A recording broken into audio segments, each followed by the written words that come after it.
Hello guys, welcome to the stream.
Hey guys, welcome to the stream.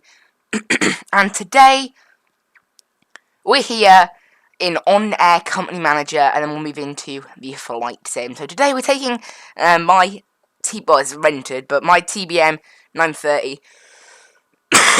I'm here in Boscombe where we finished yesterday, and we've been taking it down to Erfurt in Germany with a flight time of about 1 hour and 40 minutes.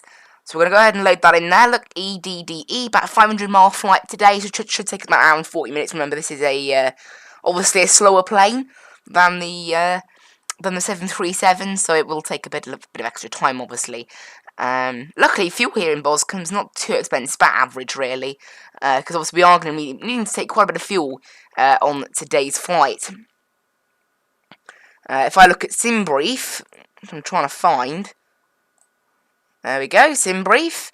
We need about £1,000 of fuel today. Now, it's in gallons on this game, actually. I don't know, we can see it in pounds there. So, we want about £1,000 of fuel, roughly. But I think, there you go, 1,056. That's 673 miles of range. That's absolutely perfect. So, that's enough fuel for us today. Don't want to take more than we need, obviously. Because it'll weigh us down in a plane like this. So, that should be all good.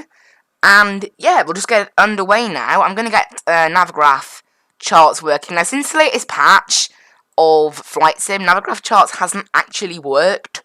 I might have to reinstall the Simlink side of it. Oh no, mine Simlink is working today, so I guess it was just yesterday that Simlink decided to not work. So that's alright then, isn't it? We'll go ahead and load that in. And we should be alright, so that's nice. Anyway, yeah, we should be all good to go now, so well, we need to, there we go, that's all ready to go and loaded up, so I'll bring you guys into the game now. There we go, this is our aircraft, the lovely TBM930, here, currently in drone camera. You can see his Boscombe Down Airbase, Airfield, whatever you want to call it. Size 5 airport, according to this game. I don't exactly know how it categorises that, because Cardiff is only size 3, and some of those airports... Okay, the camera just broke then before I reset it. What on earth is going on? Right. Okay, something's going weird.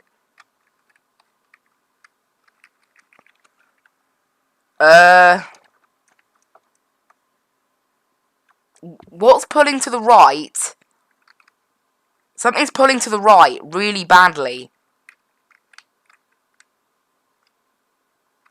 There we go. Okay, I don't know what happened there, but we've solved it now. Yeah, I think the 6 key seems to have got stuck in the key bindings or something, which is the one that controls the right. Even with number lock off, it was freaking out. Right, up goes the crash bar, and battery on. Generator will be set to main. There. Just find the right place to click. Auto on the fuel tank selector. Autopilot can come on. The autopilot trim, that is. That will allow us to work the autopilot. Bleed goes into auto. And then we'll go ahead and get this onto FMS as the nav source. We'll go ahead and click confirm and fly now on here. So that should start loading us up. It's going to take 1.5 minutes to get this cargo on board. It's quite a long flight, obviously down to Erfurt today. It's a size 4 airfield. Erfurt, it will take a good bit of time to get down there. And also, there's no airways in this sim, so-called. You can't enter in individual airways. We're going to have to enter in every single waypoint piece by piece, which is a bit annoying, but never mind. So we're going from E, G, D, M, Boscombe down, and we're heading to E, D, D, E, Erfurt. Our first waypoint, there's no SIGs or stars out of Boscombe down, nothing like that. It's obviously mined. So we're going. It's obviously quite a small airfield really, although it's apparently size whatever it is. It's not the case, I don't think. So we're going first to Sam, which is the Southampton VOR, and then from Sam we are going to Rock. Oh yeah, I can't enter in like airways, remember. I don't think, even if airways were supported, I don't think you can enter them in on this aircraft anyway. So from Sam, we're going to Rock, and then we're going to Penux. Yeah, this is just how we have to enter it in, I'm afraid. Penux, there we go. And then it's DVR, Dover. DVR,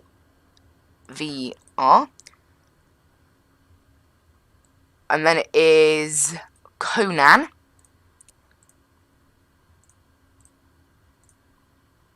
is that in there? That's the one that's nearest to us, and from Conan it's to Kilo Oscar Kilo, that VOR. I'm still trying to get my way around this keyboard, right? Because you can't just type. In the old sim, you could just type and it would appear on here, but that feature, either I haven't found it or it isn't in the game. I don't think it is in the game. To 30, which is that one there in Belgium airspace, to Boopal. Boopal. Sorry about having to enter this in manually every single time. From Boopal, it is to Remba. This is how all our flights are going to go. All our long flights are just going to go by entering in routes like this. Just constant waypoint by waypoint. To Spy. SPI. SPI. Spy. That'll be the one in Belgium airspace there.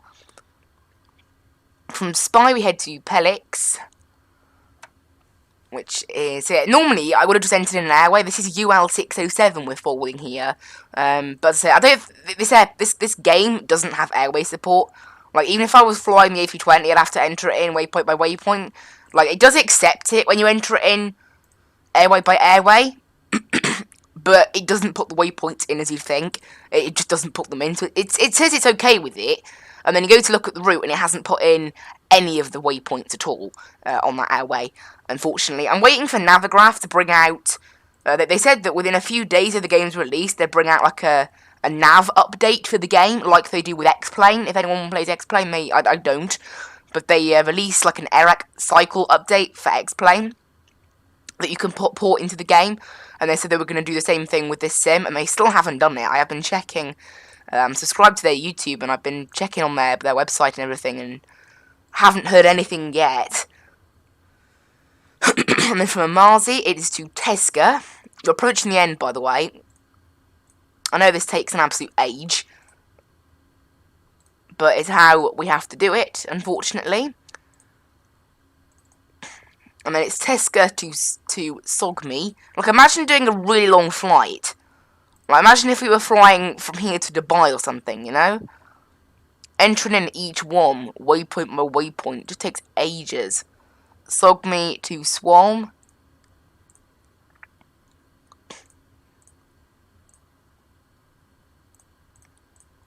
And then we're flying to Larab.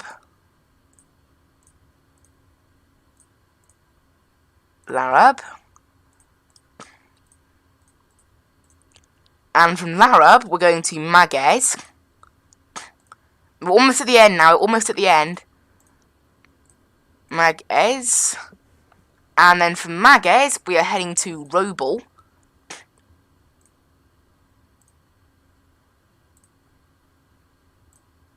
And there we go. That is it, guys. I'm going to go ahead and go to the flight tracking page then and take a look at the METAR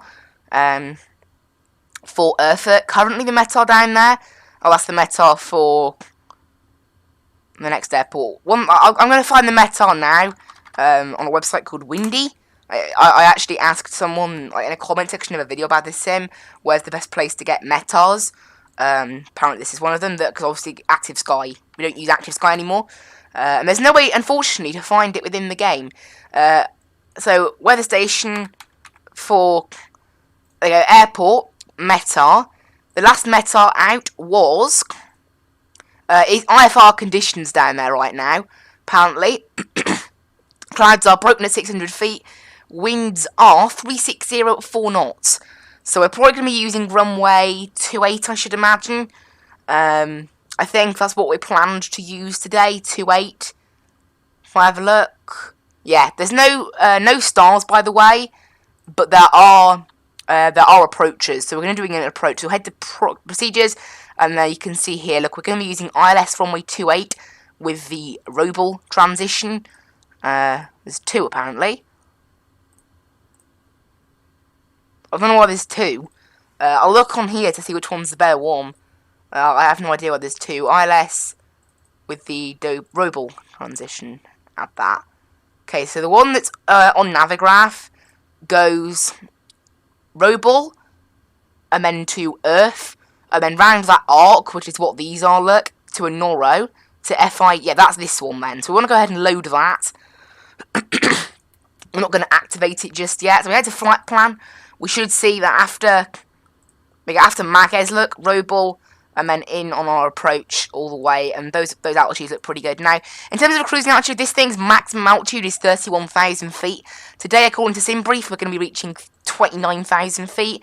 However, it will literally depend on how everything goes with the game. So, again, we might get given a pretty stupid cruise altitude by ATC. However, I can request to have it changed, which I will do if it's stupid. Right, we're going to go ahead and start tracking the flight now. I don't know how well it just clicked on there. And, yeah, the route is all set now in here. Now, I won't be able to see an ETA of our whole flight, but it should take about 1 hour and 40 minutes, roughly. That's the estimate. So, we're going to get going now.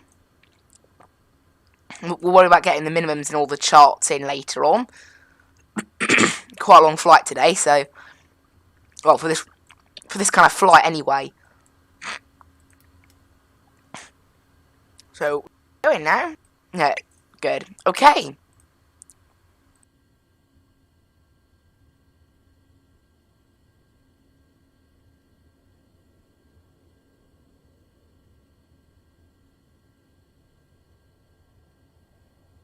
Right, let's get on with the flying then. So everything's all started tracking. What we want to do is basically just check all this is like this. We want to turn on the nav and the strobes and leave the rest. Oh yeah, we want to dim the panel lights all the way. And then up a few clicks. That's how I like it. We want to get the yaw damper on. I like to get everything set up on the nav side of things. So altitude and initial climb probably going to be about 8,000, maybe 12,000, we'll just set it like that for now. Initial climb is going to be about, we're going to go 1,800 feet today, because I want to get up a bit higher quite quickly, because obviously, I think this thing will climb like a snail once we get up above like 15,000 feet, because this thing doesn't climb that great, and I've only ever flown it up to about 14,000 feet, so I'm not looking forward to that. Go ahead and request IFR then. Ground, Chile 532 IFR to Erfurt, ready to copy. Chile 532 is 9,000 initial. That will not be our initial, that will not be our thing, but and then set pressure, so it looks like active weather is working today, which is good. Active weather has sometimes been dodgy. It's quite often dodgy. There we go, we've been cleared to Erfurt, runway 23, which is what we were planning. There's no SIDS out of Boscombe at all. It's just a straight out departure, so that's fine. Chile 532, read back correct. Contact ground on 130.7. Right, we're all good then. So what we want to do is request taxi. I think, no, we won't be able to taxi out of here. I'm going to have a straight pushback. So we're going to ask for a straight pushback now. Boscombe ground, Chile And we'll 53 get the engine requesting started pushback. as well. So Chile 53, engine start. pushback request accepted. So hopefully the pushback should just work like that. Well, so we're gonna get on the start of the engines now, because I think it's easier doing it like this now.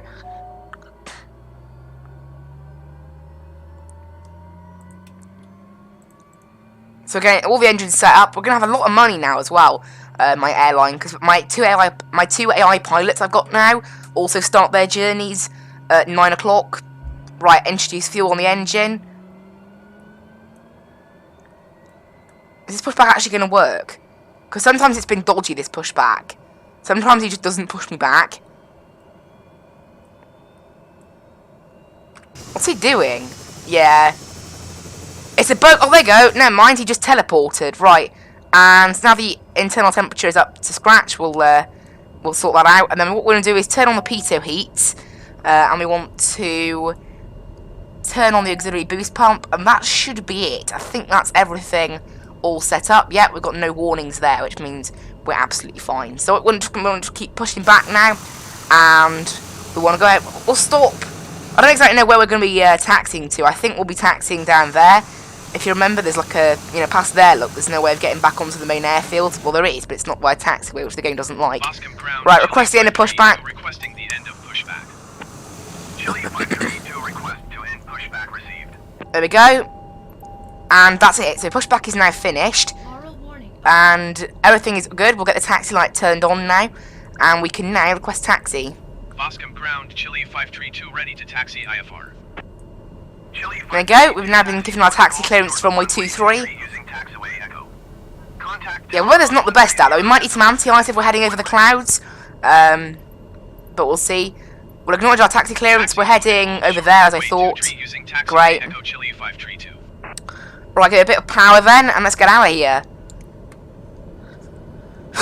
On what is quite a long flight to Erfurt, I have to say. It's about an hour and 40 minutes.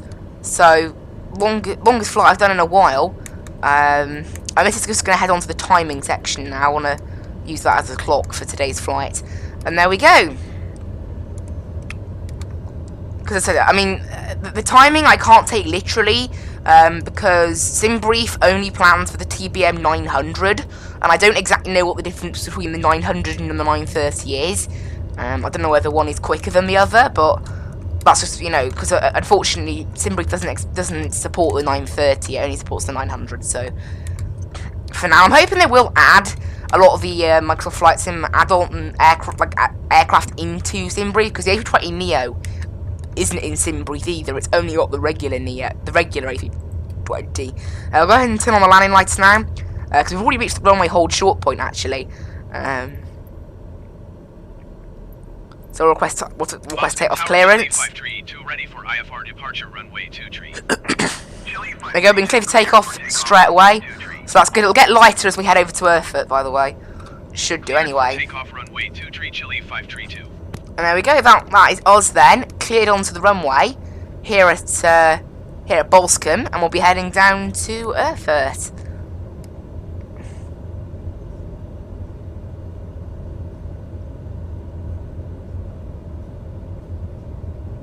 And then we'll just taxi onto the runway. We've been cleared for takeoff straight away, so we'll get out of here. We're not messing around today. And full power. And we want to start the clock. There's actually a button to do it on the... That doesn't do it. There should be a button on the thing to start the timer. That doesn't seem to do anything. Never mind. Right, up we go then. There's 90 knots. Rotate. Obviously this thing does get in the air pretty quickly. And positive rate. Gear up. And decrease power. And we'll put the autopilot in now. And we'll decrease the power to about 70% now. And put the flaps in. And this thing is now going to start climbing upwards. Probably quite strong upwards, I should imagine. 1800 feet per minute, remember? Normally I only do 1600 feet per minute. And actually it is showing. I'm going to put it down to 1600. This thing is not able to gain airspeed the same way it does.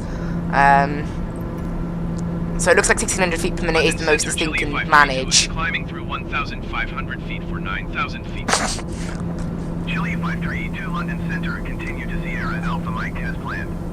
Altimeter tree 0.13. There we go.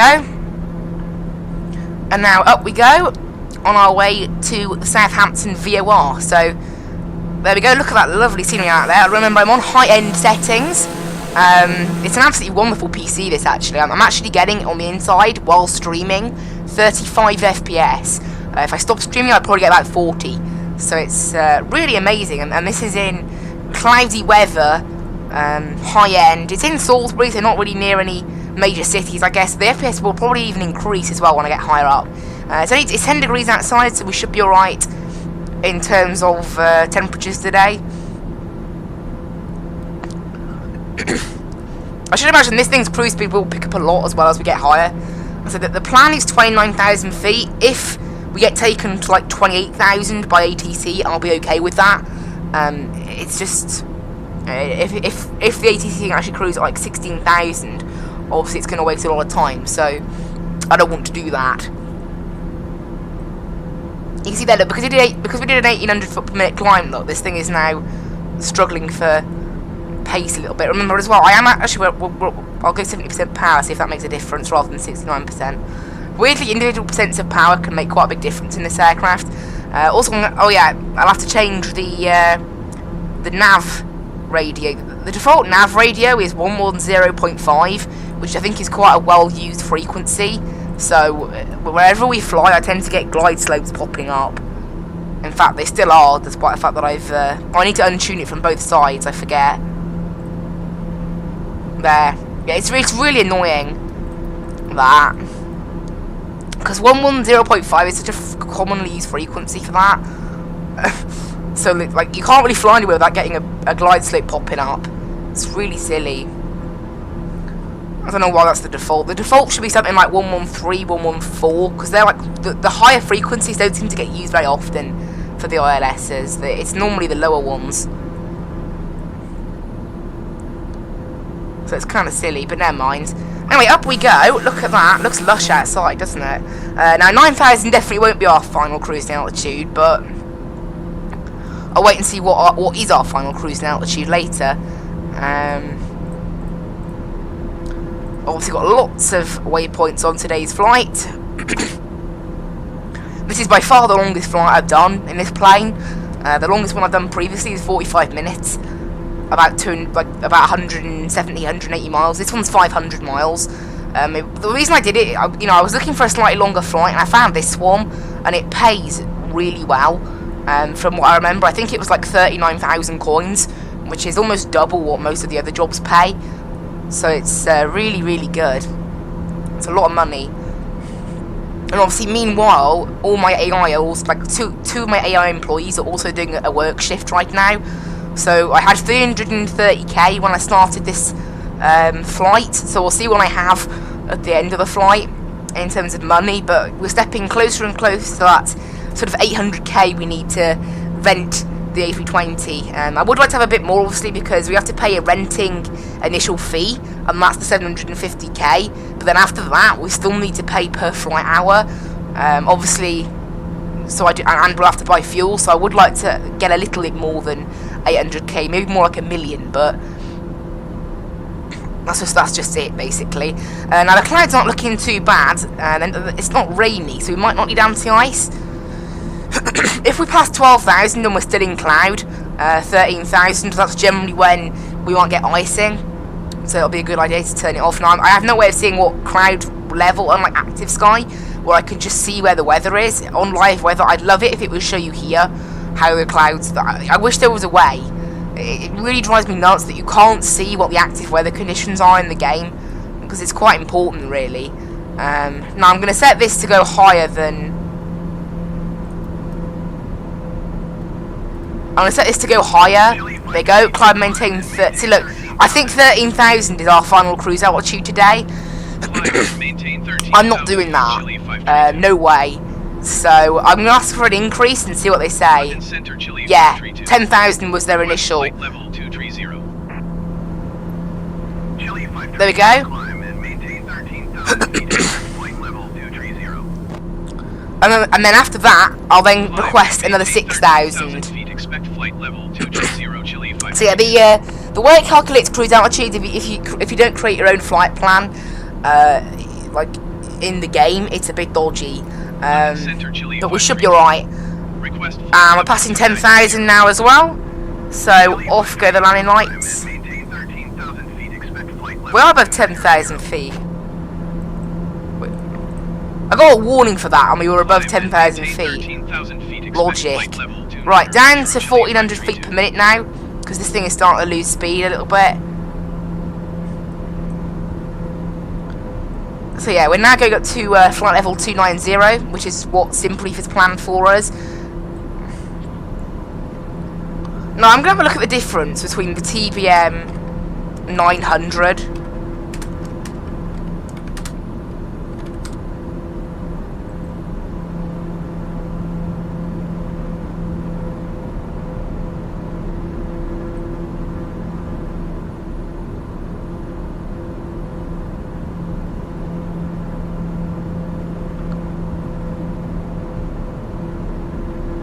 I can't really see it totally.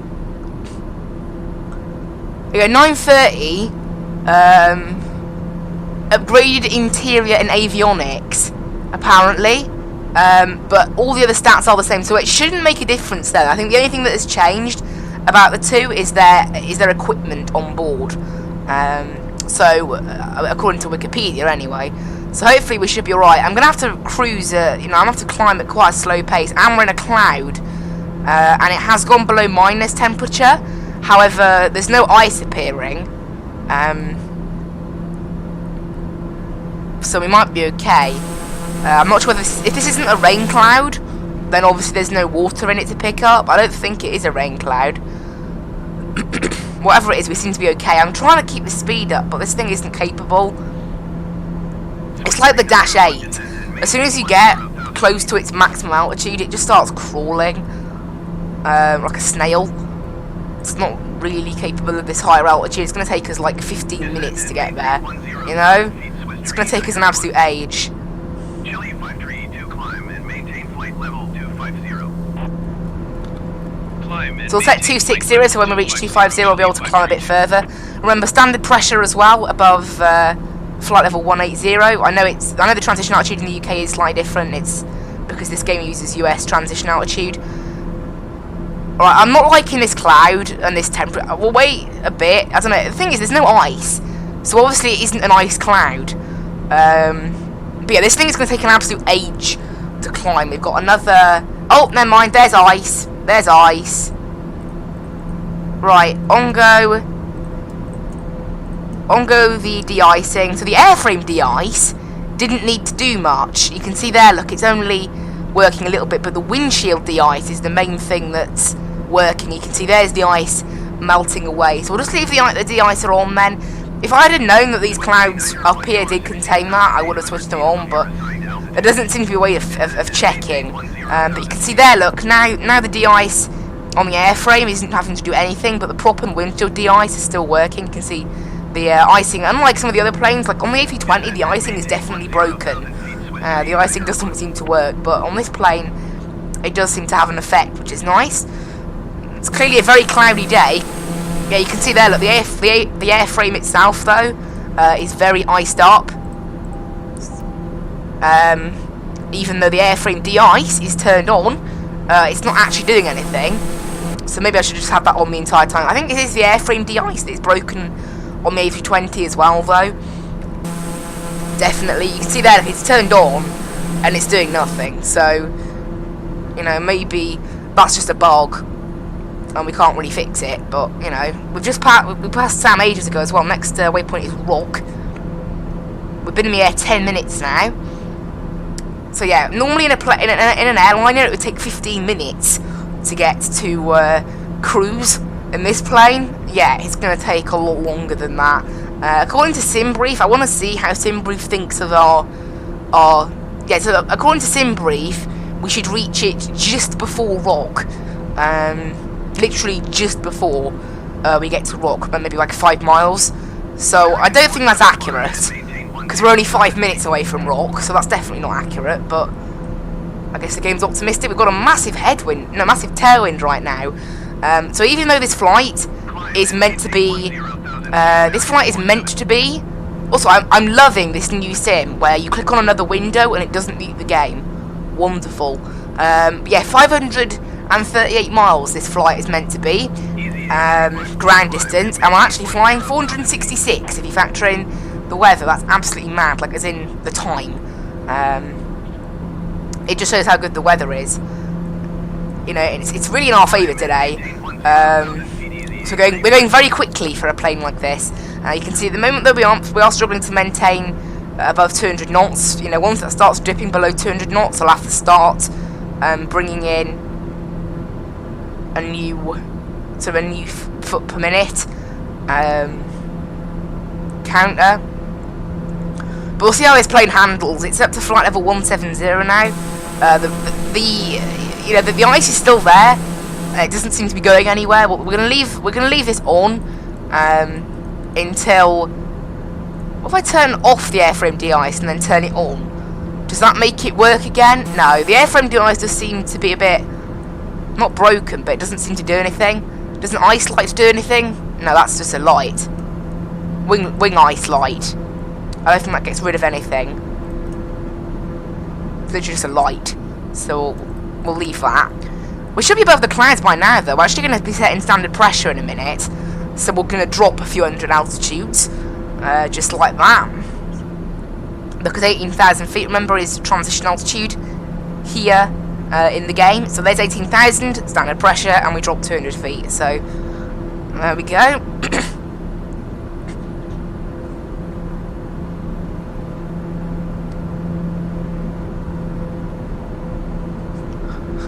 And we climb 205 knots we're currently at, so, you know, and you can see here, look, you can still see the ice. So I don't know how we're still in clouds, to be honest. I mean, we're at 18,000 feet. Again, I think the live weather has got a few bugs. It has been noted that the live weather has bugs, because, you know, obviously, this thing, you know, live, I don't think the clouds go up to this height very often. But I've noticed it when flying A320 as well, that the clouds are a lot higher than they maybe should be. But it doesn't really matter, so.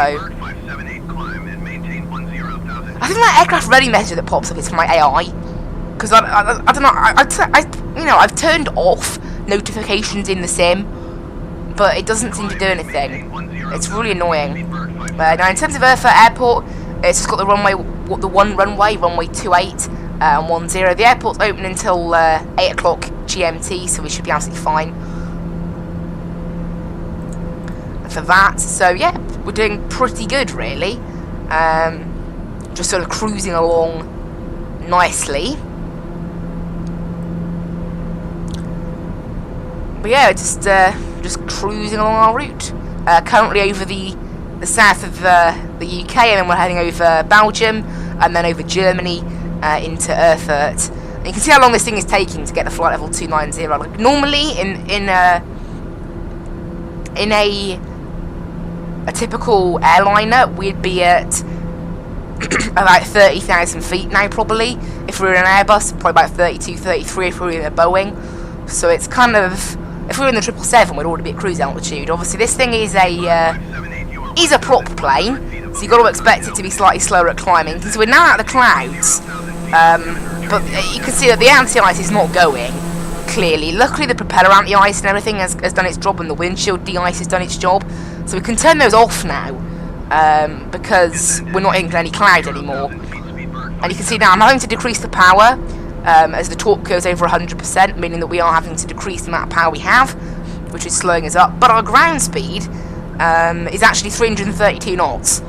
Obviously, and our true airspeed goes up with the altitude, and then our ground speed is then whatever the wind effect is on top of the true airspeed. So we're going very quick for this plane. Typically, a typical true airspeed of an Airbus would be about 460 knots. So we're clearly much slower than the Airbus by quite a lot. But we're not, you know, we're still all right. You can see there's the lovely UK down there. I think we were just over a cloudy patch, look, because down there's no cloud at all. So maybe we just hit a bit of a cloudy patch, unfortunately. The anti-ice doesn't seem like it's doing its job. The airframe de-ice. If you turn it on, look, it just does nothing.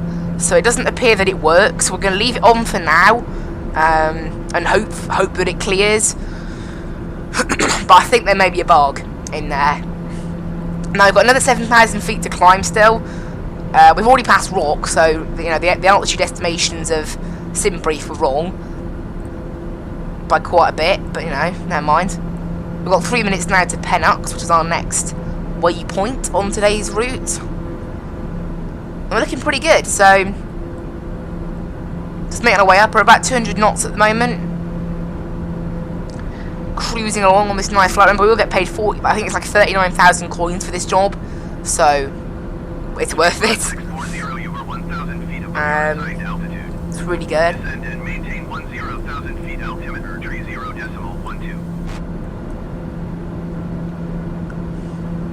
But you can see that we're passing 23,000 feet now, so we've got another 6,000 feet to go. I'm going to put it down to 1,000 foot per minute now, because we do seem to be struggling to maintain 200 knots here. Ideally I'd want 210 knots, but I don't think this thing is ever going to get 210 knots at this climb speed. It seems to be a bit better now. We've gone to 1,000 foot per minute. It's no longer losing that speed. It's not really gaining it either, but obviously our true airspeed does still increase with the altitude, so it's not the worst thing in the world. Yeah, our ice is not disappearing. Luckily there's none on the prop. You can see there the prop has no ice, the windshield has no ice, so it doesn't affect us quite as much as it would otherwise. Obviously, it's good that at least those de-icing systems are working, because the main de-icing system, the airframe, doesn't appear to work. Yeah, it doesn't work. It's obviously not sensing anything that needs doing, but obviously it's clear that it does. Well, I don't know, you can see there, look, it just switches off. So unfortunately it appears we'll have ice on the side of our plane now for the rest of the flight. It's the same issue that affects the Airbus at the moment. The actual airframe icing itself is broken. It does, well, I don't know, like the rest of the plane is okay. It's just the airframe icing is definitely a bit off. You can see there, look, I mean, none of the ice is really shifting, is it? Clearly it's still there, so I don't know, we'll see how it is in a bit. You can see that we're almost at cruise though. It's only been 18 minutes, so this plane's not too bad on the cruise. Right, we're going to wait now for this thing to reach 800-ish, like 8,000, there you go, climb, maintain 290, and that's our cruise altitude today, remember? Climb and maintain flight level. And there'll be at cruise altitude, which is nice. We'll be able to go a lot quicker then. We'll be able to go up to about 220, maybe not quite 200, maybe like 210 indicated airspeed, which will bring up our true airspeed quite a bit. Right, if I try and pre-file this flight with VATSIM, it'll tell me what my true airspeed should be in this plane. So I'll do that now. If I try to pre-file on VATSIM, we get... oh, they've changed how pre-filing works. We have... Okay, airspeed. True airspeed is meant to be 318 in this aircraft, apparently. Now, remember, that is for a TBM900, not a 930. However, there doesn't seem to be much difference between the two. Yeah, I'm not a massive fan of how, like, VATSIM's changed all their interface. So I kind of prefer the old-looking style. Oh, well. But you can see that we've only got 3,000 feet left to climb now. And that's it. That ice is not going anywhere, is it, realistically? It looks like there's some more cloud up here. If I turn on I don't know, the weather radar, we have got one. However, it seems a little bit bogged. So, like the one on the Airbus, it just seems to display weather everywhere when there isn't actually much weather. It's not too bad, actually. It's working alright. I'm going to go back to the clock anyway, the timers. There that is. And you can see there, look, we are losing a lot of speed now, unfortunately. Giving it as much power as I can, but we're still losing speed. But remember, this thing's very max altitude. Its max rated altitude is flight level 310, so we are getting very close to this thing's maximum cruise altitude, so it's not pretty good, really, if you consider it. And then also, in terms of being asked to descend, I'll have to see what the game thinks. According to SimBrief, now this is without our approach, I'm pretty sure. But we should be descending just after Tesga, and we should be about 5,000 at Roble. Now, oh, rip. That's slightly different because of there's a restriction on Roble. Actually, there isn't a restriction on Roble, but we've got to be at 7,000 throughout the approach according to this.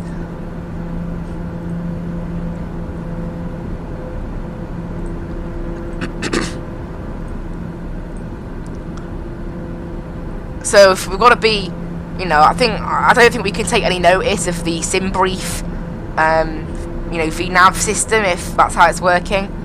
So we can just leave it.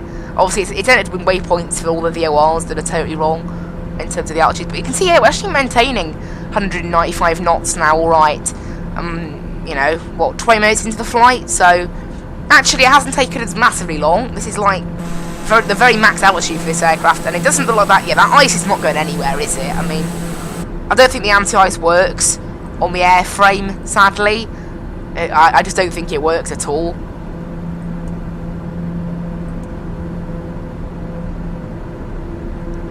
Nah, it clearly doesn't work, does it? The airframe de-icing. It just does one on the left, one on the right, and then that's it. So luckily it's not on the propeller, so we're all right.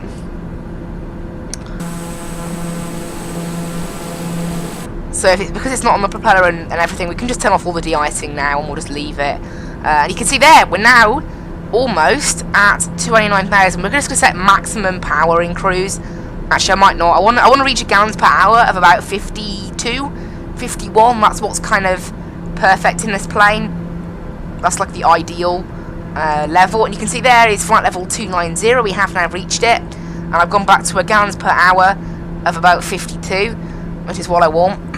About 50% on the throttle, yeah. So not much on the throttle at all. So I'm not sure how quickly we're going to be able to go here at cruise. We'll see on that, but we can see that we've already reached a true airspeed of 305 knots. We're looking for 313, remember, so that's kind of pretty good. We don't want to increase the speed much more, which we will, because we are now at cruise. So this thing can just go flat from here. And there we go, look at that. Looks absolutely lovely outside, doesn't it? And for once, I can actually say that and mean it. There's actually a few clouds up here by the looks of it, which is kind of interesting. I don't know whether they don't look like rain clouds though, so they're not going to be bringing ice. I think those ones earlier were rain clouds, but these ones definitely aren't. I mean, they're not dark. They have to be dark if they're rain clouds. It's almost like fog, this is. I can't... Yeah, that ice isn't clearing at all, is it? And you can see there, our airspeed has now picked up a little bit. We're going to just bring back the throttle a little bit more, so we can get that fuel consumption good. And you can see there, 313 knots on the true airspeed. It's only 150 knots slower than the Airbus. And it's taken us 23 minutes to get to cruise altitude and cruise speed, but it's pretty good. We're actually imagining a true airspeed of about 314 knots, which is very decent. And then obviously with the tailwind we're getting, we're going very quickly indeed. Next waypoint now is Conan, and you can see there, look, 24 miles in 4 minutes. But so we're not actually a lot slower than an Airbus now, and that speed is still increasing, while still being at the correct fuel flow. If I check the checklist, look, cruise, it should tell us what the idea is for fuel.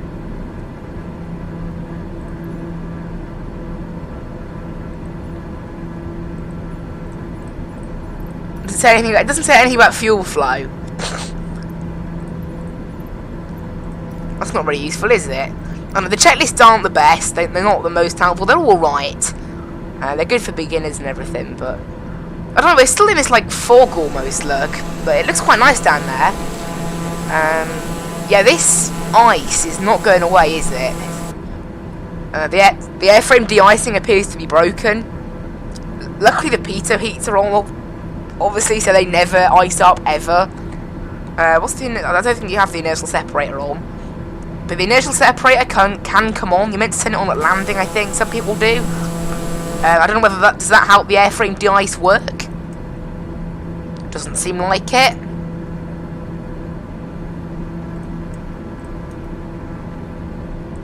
Yeah, it doesn't look like the de-ice really does anything, does it? But never mind, I guess. And QNH is 1016 down in Erfurt right now.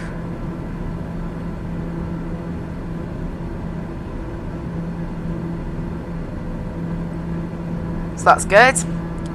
Now the weather is 330 at 11 knots, so it's definitely going to be a runway 28 in Erfurt today. Weather is now broken at 500 feet, QNH 1017. A new metal literally just came through, so it's not the best of weather down there.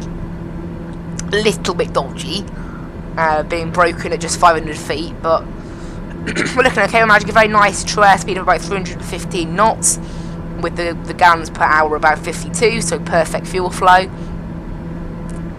And at our fuel flow, we have about 2.5 hours of flying time, which is perfect because this flight, we've got about probably an hour and 10 minutes left on our flight today, something like that.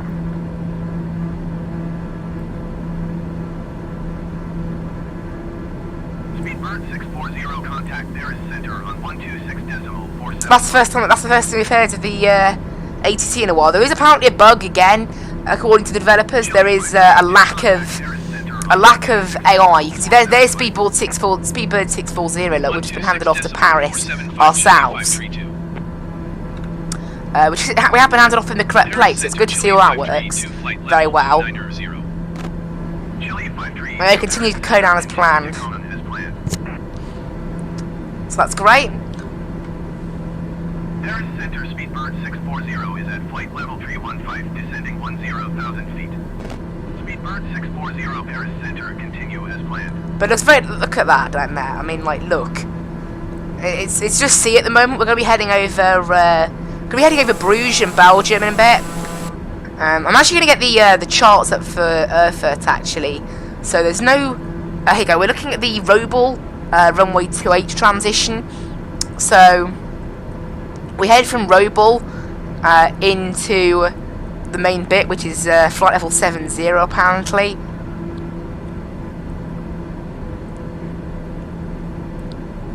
And then we're looking at this. So we're looking at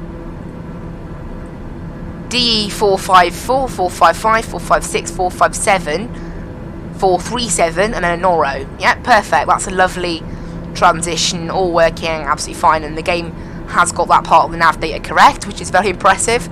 Very good. So we'll get that set up. In terms of, is that for me? 125.0 for Chile 532. Brussels Center, Chile 53. Actually, if I can press 1, I can deal with the ATC outside of this. Brussels Center, continue to Kilo Oscar Kilo as planned. Great.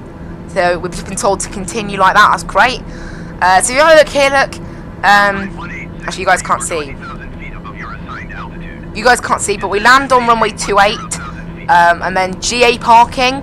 In fact, the entire airport is basically GA parking and terminals and everything. There you go. GA parking is stands 21 to 24. There's no other parking. We've also got apron 3 that isn't on the charts, but we can also park in there. So we're going to be parking somewhere around there, basically. Yeah, stands 71 to 73 and apron 3 apparently. Alright, and the ILS runway 28, we'll set that now. Minimums is going to be, I'm guessing we're a cat. I want to say cat B. If I look on SimBrief and look at our remarks section, it will actually tell me what cat of aircraft I am. So let's have a look at that. B. We're cat B. This aircraft. Okay, category B. So that's going to be. Oh, never mind. It doesn't matter. It was only for cat 2. Cat 1 minimums are 12.16, 200 feet above the ground. So 12.16. And remember, we have now got sloped runways in this game, so things like minimums and everything matters a whole lot more. Now I've got to remember to switch that on to Barrow mode. I'm just entering it in for now. But that's good. So that's everything. And then our ILS frequency is 109.9. So that's what we're going to be setting when we start descending, basically. I want to set that. No need to set it, you know, straight away. Good to see Simlink working. It wasn't working yesterday, I don't know why. But it's working today, so that's good. 64 contact Amsterdam Center on 119.175.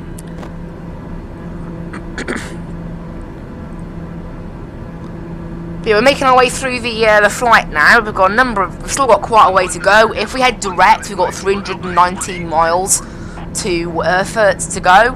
So we've flown about 200 now of those miles, which is pretty good, really. Actually, we're meant to be passing, because we just passed Kilo Oscar Kilo. We're doing a very nice true airspeed. Look at that, 316 knots. We're meant to be reaching Kilo Oscar Kilo. I hate if you like zoom in on another app and you don't click off the flight sim, it just zooms in and out on the flight sim. It drives me nuts. Right, I'm meant to be passing that waypoint 35 minutes into the flight. We're 32 minutes into the flight, so we are actually 3 minutes ahead of schedule, ahead of planned. Obviously, remember, as I said before, this flight zooms in and out. This flight was planned with a TBM900, not a 930, which will make a difference. So just take that into account. Is at flight level 350, descending 10,000 feet. Speedbird 640 Brussels Center. I'm just going to look at the stream from yesterday. I've just noticed, according to my phone and my monitor, this thing only goes, my computer, this thing only goes up to 720p. It should go up to 1080. No, the one yesterday went up to 1080, so it must be a bug.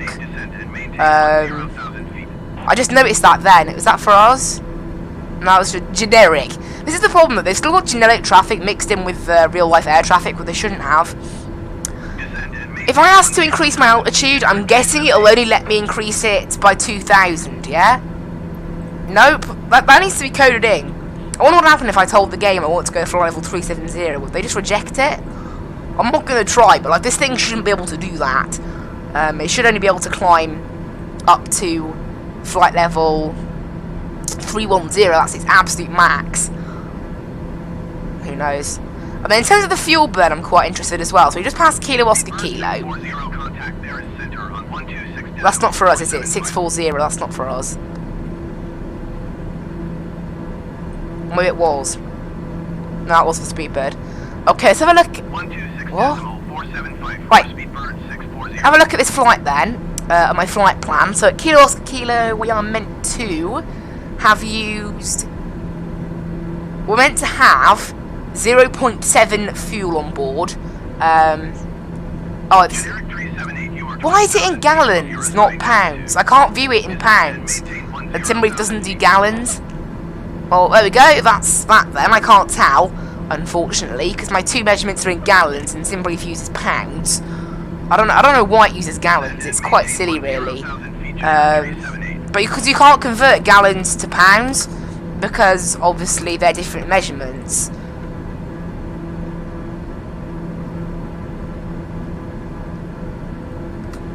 Gallons to pounds fuel. Jet fuel. Here you go. Jet fuel from gallons to pounds. So that's what we're using, and it is 123 gallons. Oh, this thing doesn't. 123 gallons. Let's have a look. That's 820 pounds. We were meant to have 700 and something pounds. So we're pretty good on the fuel. Means we're doing our job correctly. Everything's all working fine. Look at that. Looks very nice outside now. Still got ice. But I don't think we're going to be able to fix that, are we? Turn on the airframe de-ice, see if it does anything now. Nope, doesn't look like it. It's just going to do one on each side and then just turn off. Yep. So the airframe de-ice is broken, clearly. Oh no. Oh phew, I just knocked my yoke. Luckily, the autopilot didn't disconnect, otherwise that would have been a bit worse. We're lucky. But you can see that there's no anti-ice, unfortunately, then.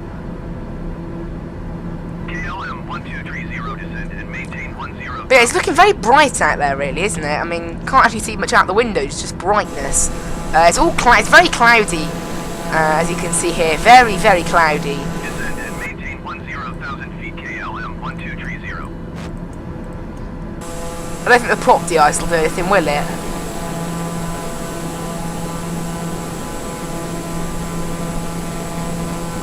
I don't think that's ice on the propeller, so I think that's just the colour of the propeller anyway.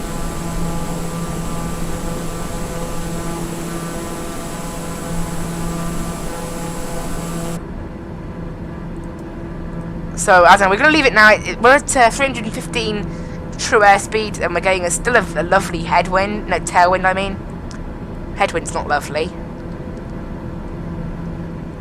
So if I put it into 100-mile range, look, that's like 80-mile range equivalent sort of thing. We can see exactly where we're heading. It's great. I'm going to put it back down, I think, to 50. Next waypoint is 30, which we'll be reaching in 2 minutes' time. But currently, yeah, we're doing a ground speed of 364 knots. It's absolutely amazing. Transavia 5582, descend and maintain 5,000 feet. Lots more aircraft in the area now. And if you look on FlightAware, all these planes will be in the air as well. That's the more cool part. Is 4 o'clock, 4 miles at flight level 360 generic. Report them in sight. Descend and maintain 10,000 feet KLM 7901. Speedbird 640 have the generic in sight. We're doing good though. 1 minute to 30. Yeah, we're actually 37 minutes into the flight now, so we've got about an hour left. So we're not quite halfway yet. 283 miles direct to Erfurt right now. Remember, none of this will work on the overlay, so I've got a new overlay for this game. I've just got flight and aircraft. I might get ETA on there if you guys want me to have that. Speedbird 640 traffic is 9 o'clock, 4 miles at flight level 330 generic. Report them in But that Speedbird 640 I would say a lot. KLM 5901 descend and maintain 10,000 feet. There's a lot of planes in the area, you can see there. Look on our map. If you look, there's no contrails in this game. I know. I was kind of shocked when I discovered that. That this game is so accurate when portraying physics or whatever, and yet there's no contrails. You can just see the lights. I was kind of shocked by that. I'm hoping they will put contrails in the game. Obviously, we won't have a contrail anyway, because we're a propeller. Propellers don't have contrails, but yeah, it's a little bit less cloudy over there. So it's very cloudy in Erfurt right now.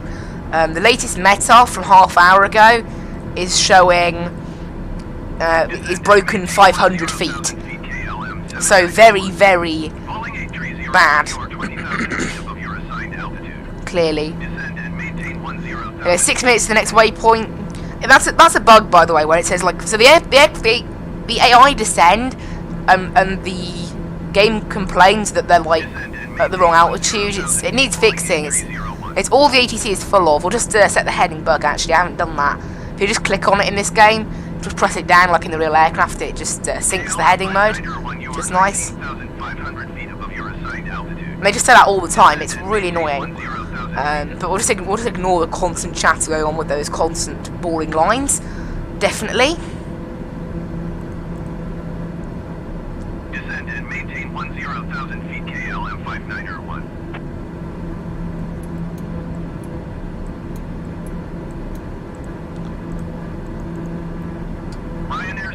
But I just clicked. What? How did the gear just go down? I want to question that.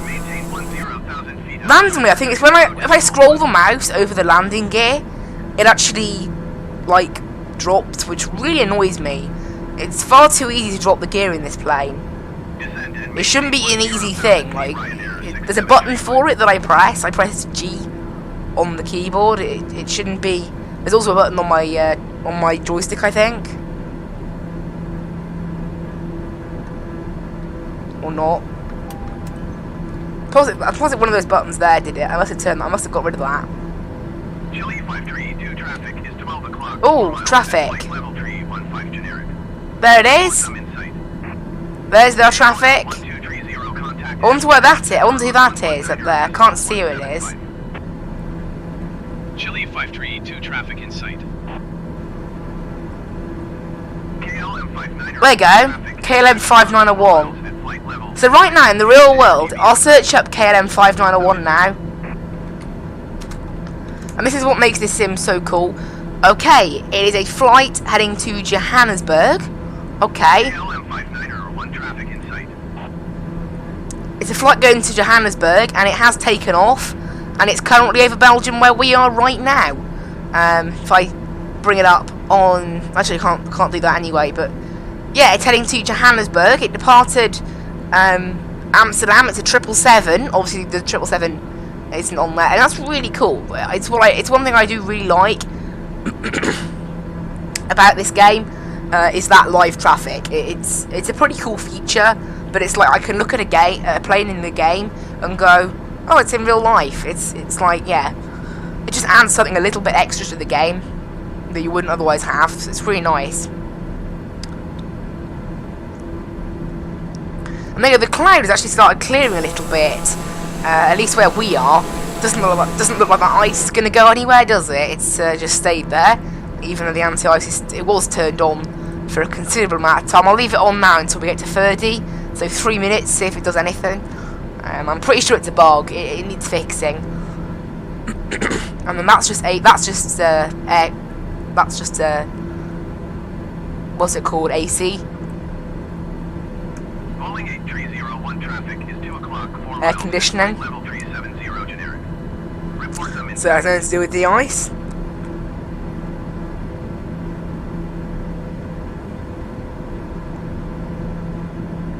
Calling 8301. You see there, look. You can see on the flight it's not highlighted. The anti-ice is not working. It's not clearing it. Look, if you look, and we saw how it cleared on the window when it cleared instantly. Pretty much, like, not instantly, but pretty quickly. That's not clearing. It seems like a weird bug.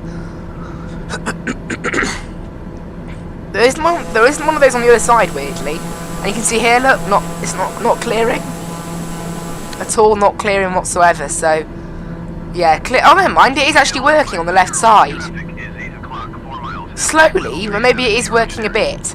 Report them in sight.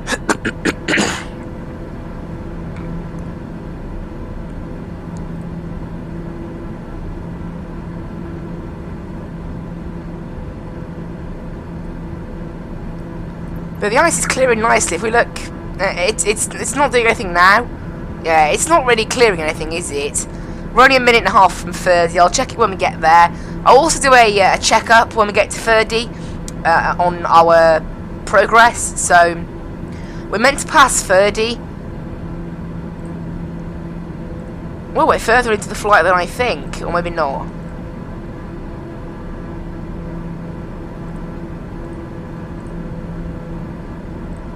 Actually, no, man, we're further back in the flight than I thought. Forget that.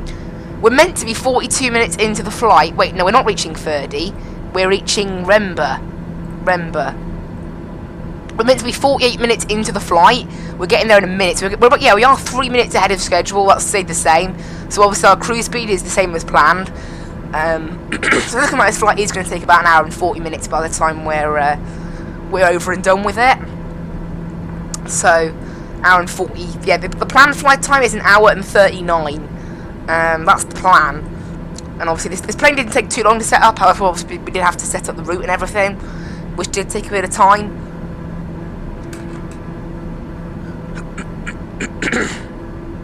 And yeah, you can see there we've left the anti-ice on, and it's done absolutely nothing. So, and you can see there the ice is still there in the same place. So unfortunately, yeah, it does appear that the and you can see there it's still on the tail. It's everywhere it was before.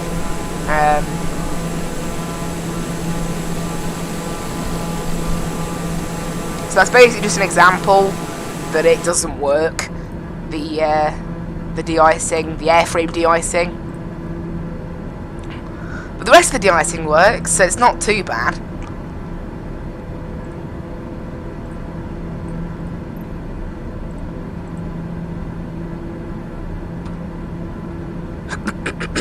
Next waypoint, Rember now. And you can see there, look, 3 minutes ahead of schedule, which is really good. Next waypoint is... Oh, we passed Bhopal, not Rember.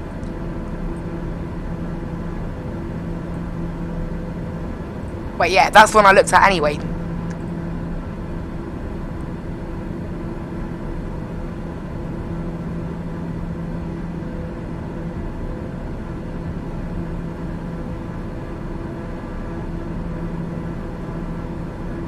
We're approaching Rember now, so yeah, so we should reach that in a minute if we want to stay 3 minutes ahead of schedule. We are going to do that.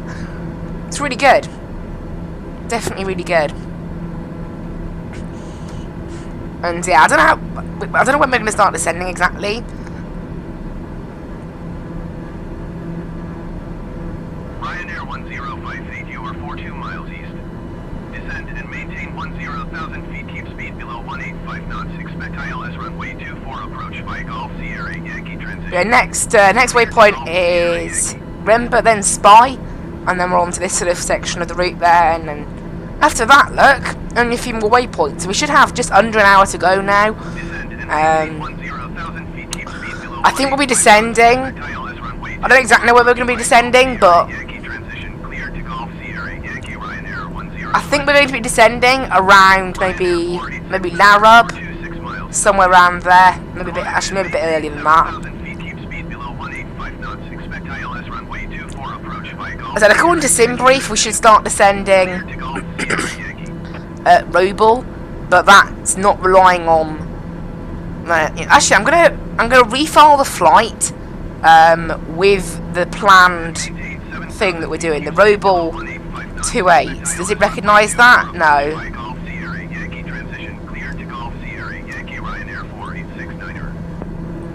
It doesn't recognise that, so we'll just head to our previous briefing.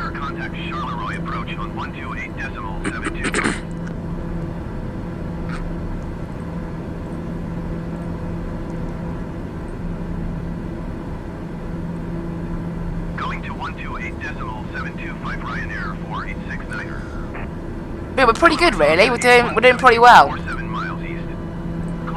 Miles for it. Belarus Avia. That's a cool. They've got a lot of call signs. I love that this game can also just use robotic voices to make any call sign, and they're generally pretty good. I mean, unless obviously in the case of the other game, they weren't very good, were they? But let's have a look at the latest metal. There hasn't been one released just yet.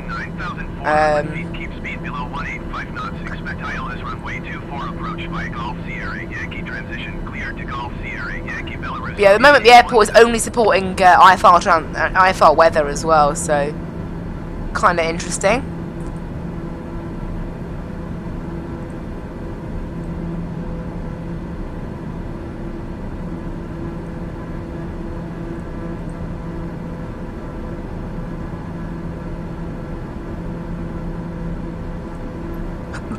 We're just sort of cruising along now, pretty well. Next waypoint is Spy.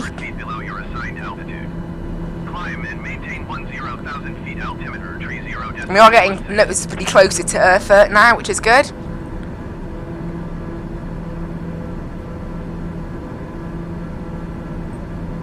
Climb and maintain 10,000 feet, Ryanair 1058.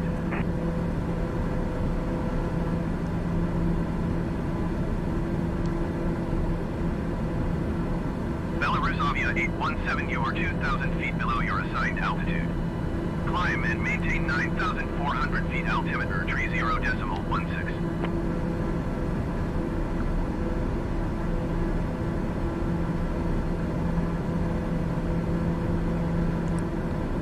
Climb and maintain 9,400 feet, Belarus Avia 817.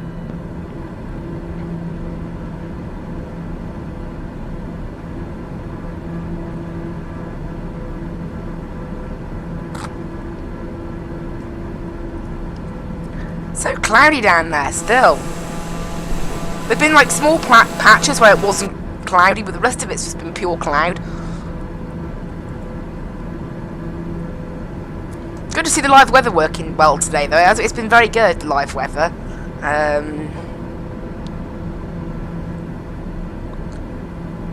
So that ice will melt by the time we land anyway, that's the thing.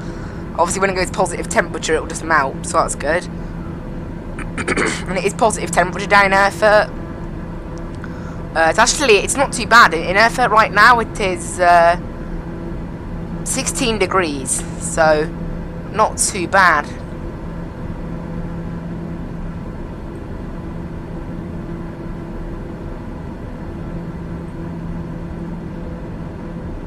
Obviously, it's way above 5 degrees. If it's below 5 degrees, that's when you switch on that's when you switch on anti-ice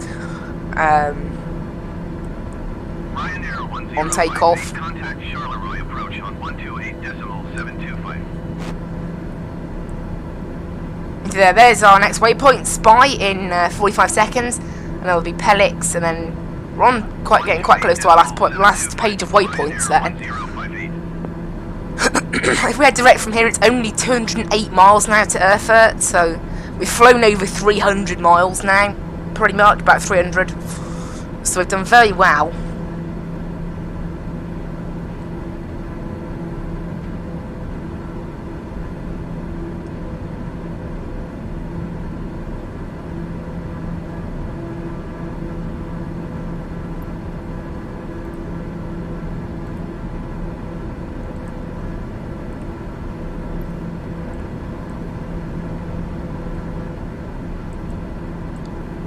What's that green thing? Just notice it there, like, looks like a sweet or something.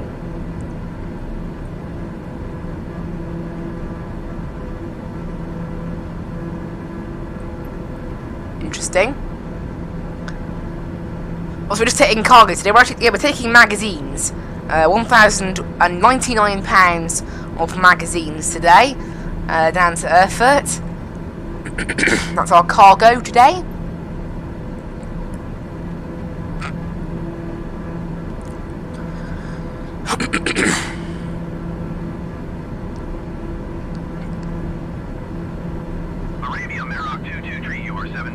Okay, we just passed Pelix, 52 minutes into the flight. We're meant to pass Pelix 56 minutes into the flight, so again about 3.5 minutes early. So we're doing really well on the time today.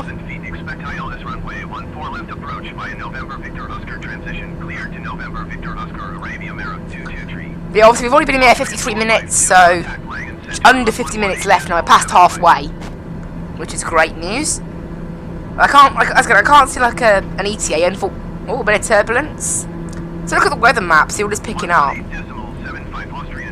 Oh, this is what I mean though. The weather's not this bad around us clearly, so you can't honestly trust that. But it says that the weather everywhere, anywhere, is rubbish. But that's its rules.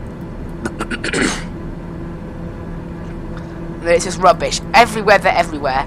All weather, all rubbish. It's a bit weird, but you know that's just how it is, I guess. That's how it works. Half bank mode is. Whoa! What was that?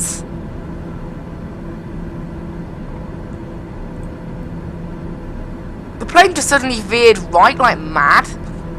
Okay, well, we'll just leave that alone. I don't know why half bank mode is turned on. I'll turn that off because it's going to be quite. I think there's going to be a few sharp turns later on in Erfurt when we do eventually get there. I don't know why it was turned on. It's better to have it off, really. It's good to have maximum performance from the autopilot if you can have it. This thing doesn't bank that hard anyway, even though it turned off. I don't know what that sudden turn was about. I don't know whether the weather changed, maybe. We have lost a bit of our tailwind. We've still got a pretty good tailwind, though. So I don't exactly know what happened there. Oh, a bit of a lag. Also, remember, when I come to return this aircraft as well, it's actually rented from Bruges. So it's kind of good to be flying over to Brussels again. It gets us a little bit closer, not Brussels, over to like Europe. It gets us a bit closer to Brussels. No, not actually, it gets us further away. Whoa, there it is again. Look, the whoa. What is that? Is it turbulence? Because I don't think turbulence is meant to shake a plane up like that. I'm pretty sure it is turbulence, though. Yeah, there's a bit of red weather. However, there's no clouds. Normally, clouds have to go along with it. Who knows, honestly? Who knows? A little bit strange. Could also be the AI just messing up a little bit on the autopilot. must have been on Brussels control for ages. Center on 127.0. I mean, like, we actually still, I think we are still, there you go, actually, we are getting handed off to German control quite soon, because at Mattag, we enter Germany. 7.6 Arabia Mira 223. And you can see there, look, we're only 50, and in fact, there you go. That's cool. Also, it's called Langen Radar. They might need to change that. It's not Langen Centre, but never mind. Never mind. Langen Center, Chile 532, flight level 290. Chile 532 Langen Center, continue to Matug as planned. There we go, we're on to German control area. And next waypoint is in 8.5 minutes time at the Massey. So we've still got plenty more flying to do, obviously. However, after this page, look, we've only got a few more waypoints. And then it's time to descend, roughly. You know, I don't exactly know where to descend. I can't be exact with it, but it's pretty good. Langen Center, Arabia Mira 223 is out of 12,100 feet for 4,000 feet. Arabia Mira 223 Langen Center, continue to November Victor Oscar as planned. Altimeter 30.17. Chile 532 contact center on 1. Just contact centre. What? It must have a name, right? Going to 127.6 Chile 532. Center Chile 532, flight level 290. Chile 532 center, continue to MSC as planned. Frankfurt 1. Oh, that's what their Frankfurt Centre. Why don't they have a name then? Oh, we've got a bit... How did ice... What? That's ice. How did ice pop up? Okay. It's on a little bit... I'm not sure how ice just popped up then. Because there's a few clouds, actually. I think that's why. Airframe de-icing's not really doing anything though, is it?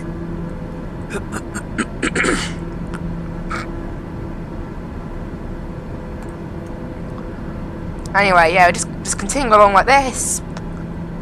All looking fine. It's very cloudy though, isn't it? So that's why I have your anti-ice turned on. We're just about to pass them actually. We're just about to pass that area. So we can turn off the icing again. And that icing is not... See what I mean? Look, that icing has gone instantly. The airframe icing is not working properly. It's like as soon as the windshield icing shows up, you can see little crystals of it forming there. I switch it on. Boom, it's already gone in fact. I didn't even get to scroll across to see it. That must be too quick, but my point is it's just like super unrealistic. Yeah, and even if you leave the airframe de-ice on, you still get de-ice on your airframe. That happened with the Airbus anyway. I turned on the icing and I still got ice.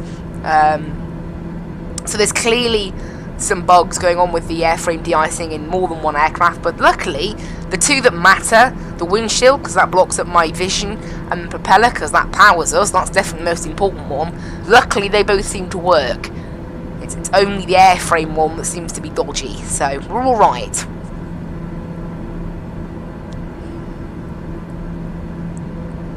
They're only 33.5 miles now to Amassy. We're coming up on an hour left, you know, an hour into the flight, which is good. The flight's gone pretty quickly, really. It's good to fly a small little plane like every now and then, a little bit of turbulence there.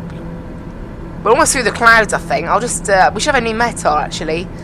No, still no new METAR for Erfurt. So it was updating every half hour. I don't mind if I refresh the page. I get it, okay. Wind is 340 at 8 knots. Clouds now broken at 800 feet. So the weather's got a little bit better. And the clouds are actually starting to become broken at 1,000. So that's really good news. And temperature is 16 degrees still, so that's good. It means that the weather is slowly improving a bit more over in Erfurt, which is perfect for us. And the anti-ice can come off now because we're through those clouds. But there's no more clouds. It's very cloudy down there though. We got very little looks at the air, you know, below us. QNH is still 1016 down in Erfurt, so not a massive altimeter change when we pass between passed down 18,000 feet. So it's all looking very, very good. Condor 1827, you are 77 miles south. Descend and maintain 15,000 feet. Expect ILS runway 23 left approach via Beekmew transition. Clear to Beekmew. I think that's meant to be Beekmew, not Beekmew. Beekmew. I know, they're quite funny how the ATC pronounce half of these things. Descend and maintain It's definitely funny. Expect ILS runway 23 Half of them are wrong. approach via Beekmew transition. Clear to Beekmew Condor 1827. So there's a Massey. They were going to make a left turn then from Massey. So we've basically gone slightly like south of Erfurt, and then we're heading back slightly north. But we couldn't have cut up much time. It was only about, I think, like plus 6% this route on the real life flight time. No, on the direct routing. We're only 150 miles direct from Erfurt now, so not far to go. I imagine we'll probably descend.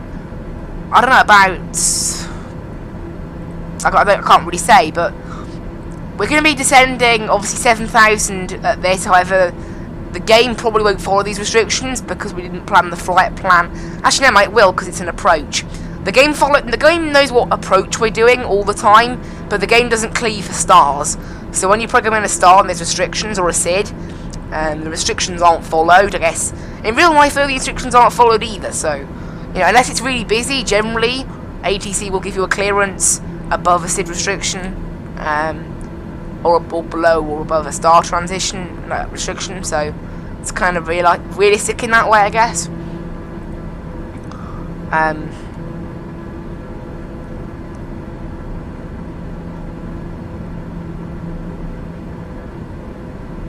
And we'll have to activate our approach, I think. Although it might do it. It might just do it automatically. It should anyway.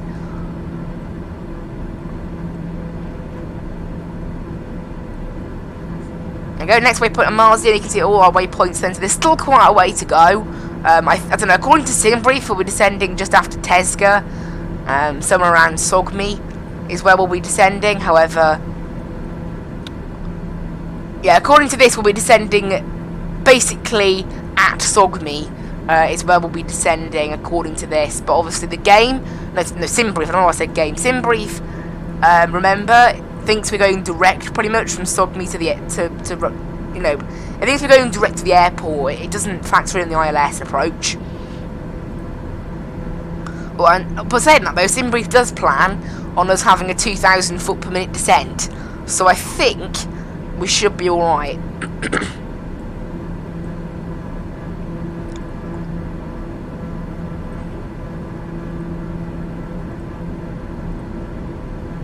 I think we'll probably descend back Swalm. Somewhere around there is where we'll start descending. How am I feeling?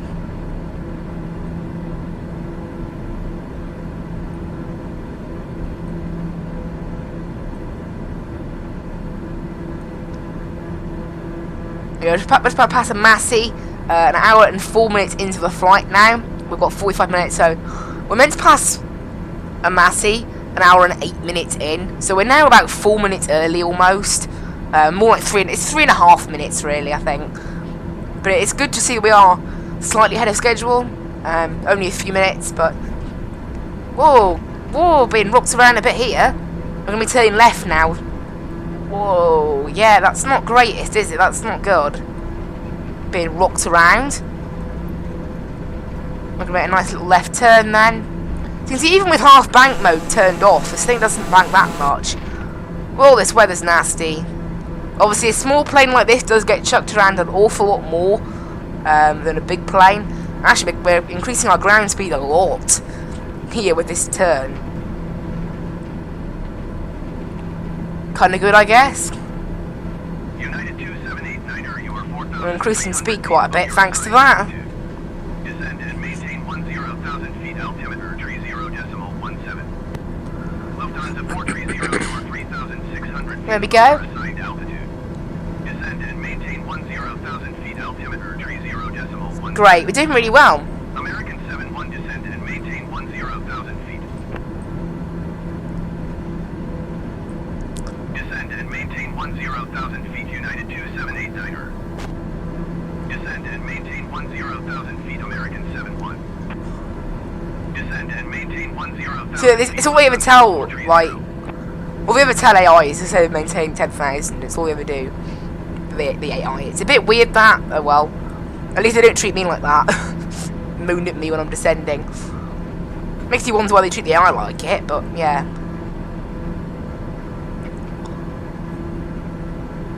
Yeah, next waypoint is Tesca. Still not quite time to descend yet. Well, this turbulence is not the greatest, is it? We're not having the best of times with it, are we?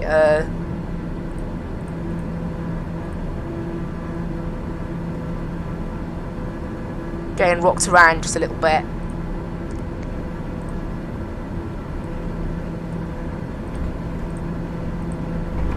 More on earth going on here. Being rocked around like mad. Stupid. Making us lose a bit of speed. Oh, I don't know. I guess that's the thing. With a strong tailwind does come a bit of a rocky ride. And I don't think there is any kind of jet streams today. I don't believe. No, there was a jet stream where we took off, but that was at flight level 340.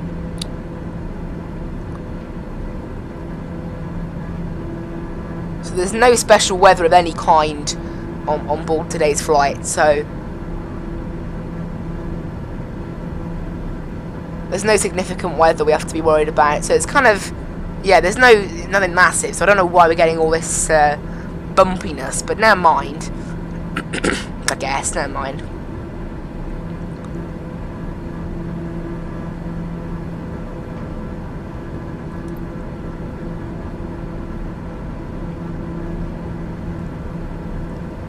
Cruising all nice. It's a very fun flight. This I do really enjoy OnAir Company Manager. I have to say as well, I forgot to mention, I was about to delay the stream because I went on OnAir this morning and it said that it was down for some scheduled maintenance. And I looked on their website and it said it would take 2 hours and it would be back up at 9:30 my time.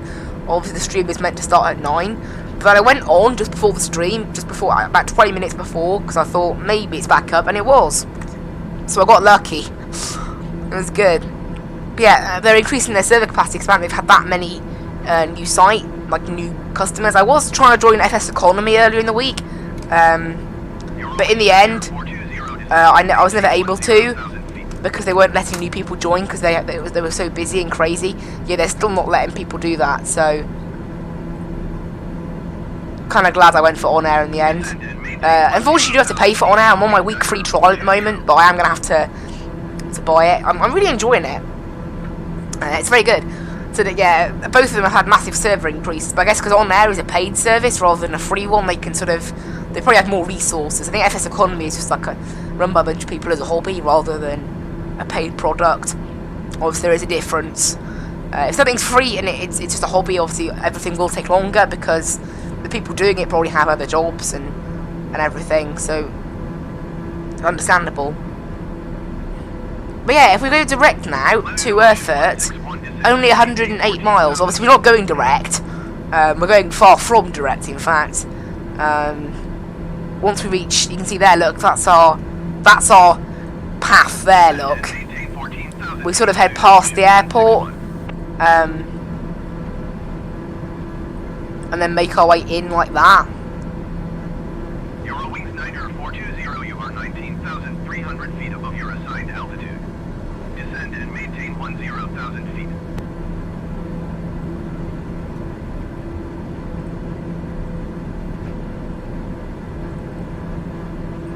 Descend and maintain 10,000 feet, Eurowings Niner 420.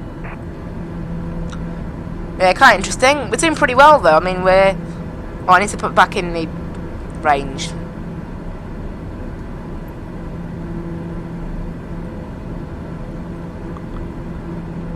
But it's looking good. The icing hasn't done anything, has it? But never mind. Luckily, the important icing systems do work. The propeller and the windshield. That's kind of the most important ones. The propeller's most important, then the windshield, then the airframe. So it's kind of lucky. It's So if the propeller one didn't work, we'd be in massive trouble. Because we, you know, if the propeller gets too iced up, we just lose power. So obviously we don't want that. So that's the worst one to lose. But a lot of fuel on this flight, haven't we? Yeah, this plane has actually used 2 separate fuel tanks as well. But luckily it has an auto fuel selector system that allows you to just get a computer to take control of which tank it takes out of, which is good.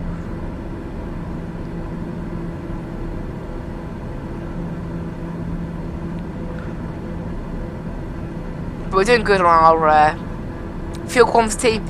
We've just passed Tesga, literally just now. And actually, yeah, just past Tesga, and they're telling us to descend, so that's kind of interesting. They must, I don't know, remember, the game does get us to do quite a slow descent sometimes, so that kind of explains it. Tesga, 1 hour and 15 minutes in, so we're about 4 minutes early now. But we are now having to descend. We're not meant to descend according to SimBrief until a bit later, but remember, SimBrief relies on us going direct, which we're not, so it's probably why that slightly changes. I think that's for our AI. But it's a good sign, it's good. So we're going to go down to 210 now. And normally the AI wants us to do about 1,000 foot per minute. So I'm going to do roughly 1,000 foot per minute until, you know, it appears that I should be doing something else. I'm just going to throttle back a little bit.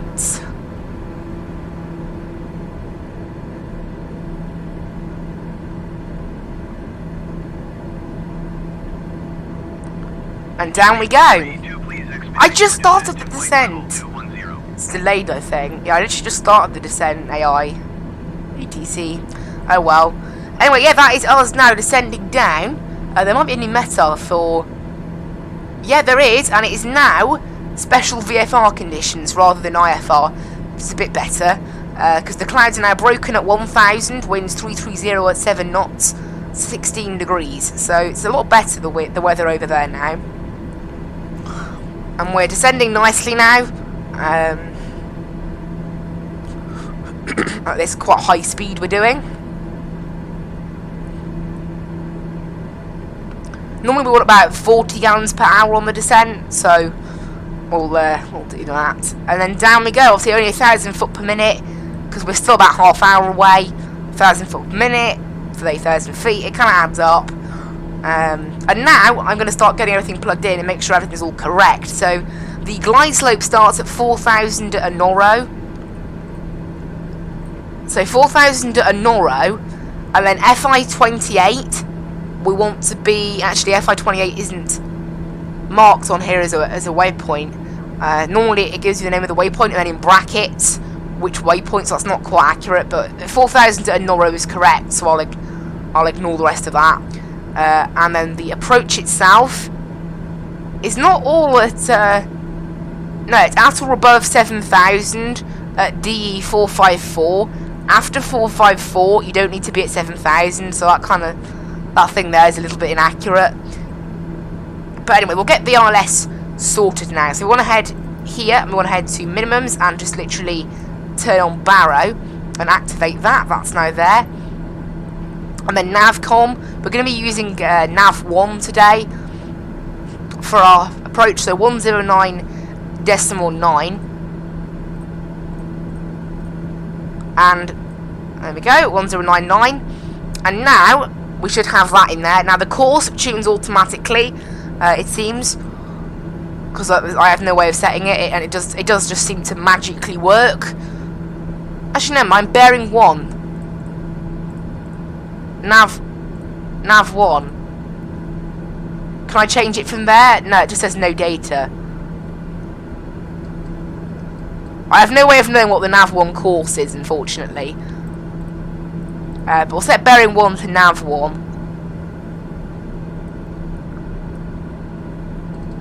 And then we'll just leave it at that. We'll synchronise the heading as well. And then I'll just bring this back onto the flight plan. So that's our approach sort of set up now and ready to go. Obviously not an awful lot to do. It's more detailed than many planes. Also our speed is slightly starting to drop off now, so we just need to bring in a little bit more power to maintain about 200 something knots.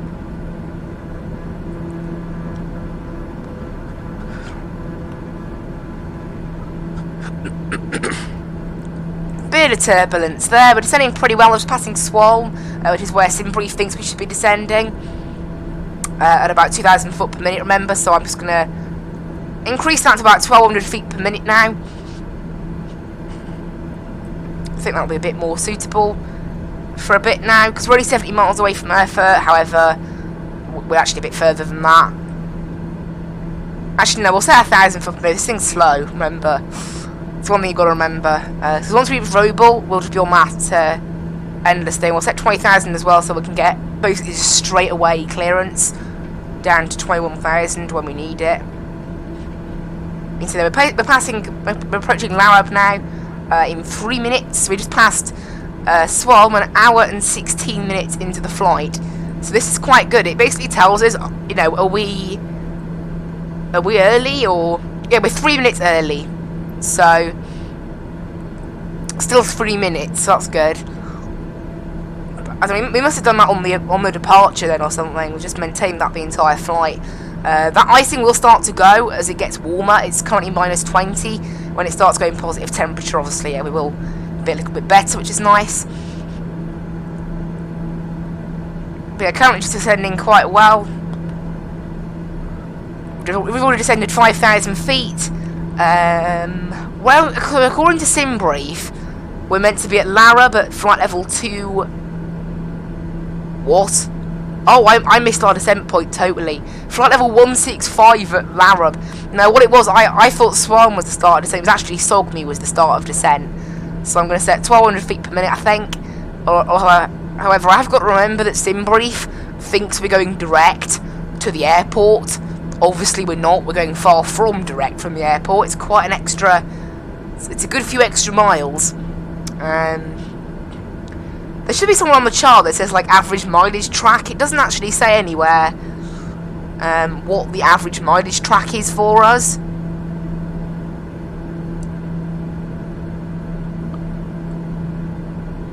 Doesn't say anywhere about average mileage track, unfortunately, but never mind. Would have been a bit useful if we'd known about that, but never mind, I guess.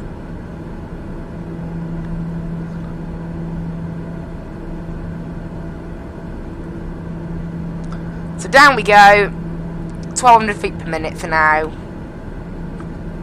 And we'll just see how we get on, really, with the descent. And how quick we're doing it. Because after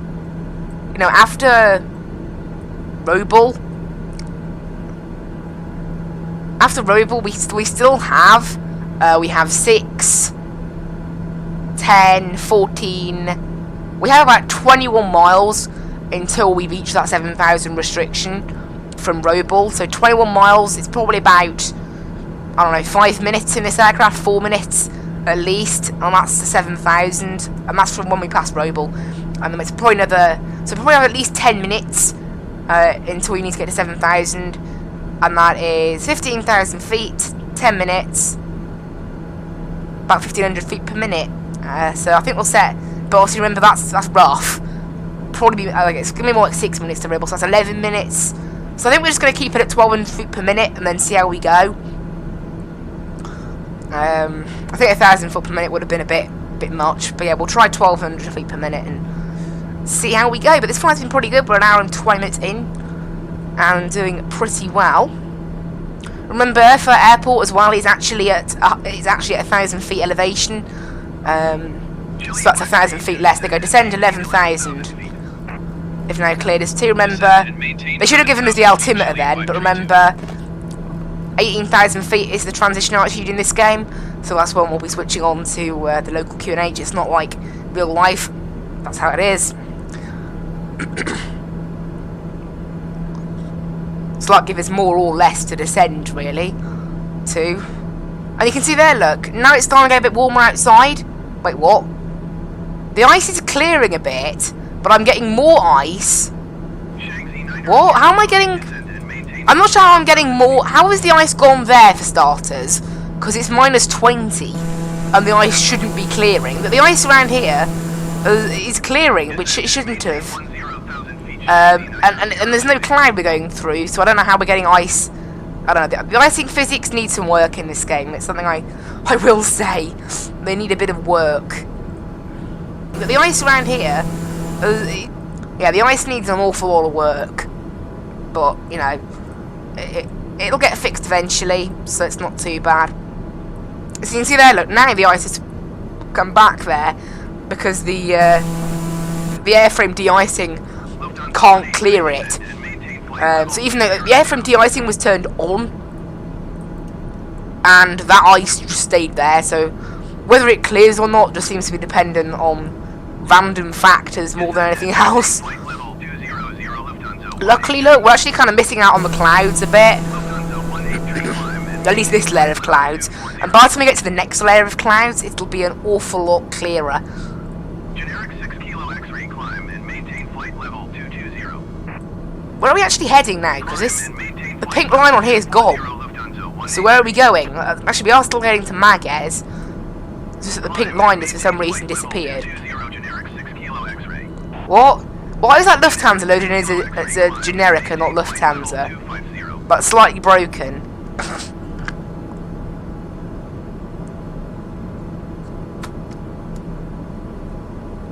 Climb and maintain flight level 250 generic 6 kilo X-ray. So I guess a slight bugs happen there as well. So we're approaching 18,000, which is our transition altitude, because it's not realistic, I know, but and you can see that, look, the ice is starting to clear. I guess it's warm enough that some ice melts. Although it's -10, so I'm not totally sure if that should be the case. Maybe it's just a bit like because it's by the engine. Not by the engine, actually. Maybe it's because it's by... I don't actually know. That might be the, I thought it was the pitot tubes, but the pitot tubes will not heat up, like, will not ice, because that's what pitot heats are for. You always leave them on, because it's a disaster if your pitos get iced up. You can see there, we've set QNH, it's only 2998. There you go. Instead of maintain 7,000, we've been cleared the transition. And we've been given ILS 28, so is that exactly what we planned? We have been given ILS 28 and everything like that. All as planned, which is good.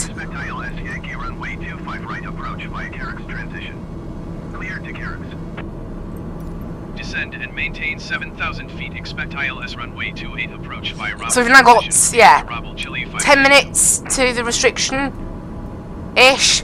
So we're going to go back to 1,000 foot per minute now, I think. 6 kilo X-ray, you are 76 miles northeast. Maintain present heading and altitude. Expect ILS Yankee runway 25 right approach. And so the ice should start clearing now, I think, because it's now -9.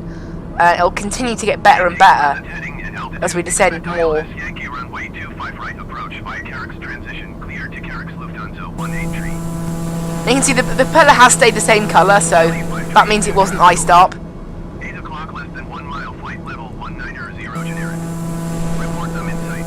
Considering that's a traffic alert, they're surprisingly far away. 8 o'clock.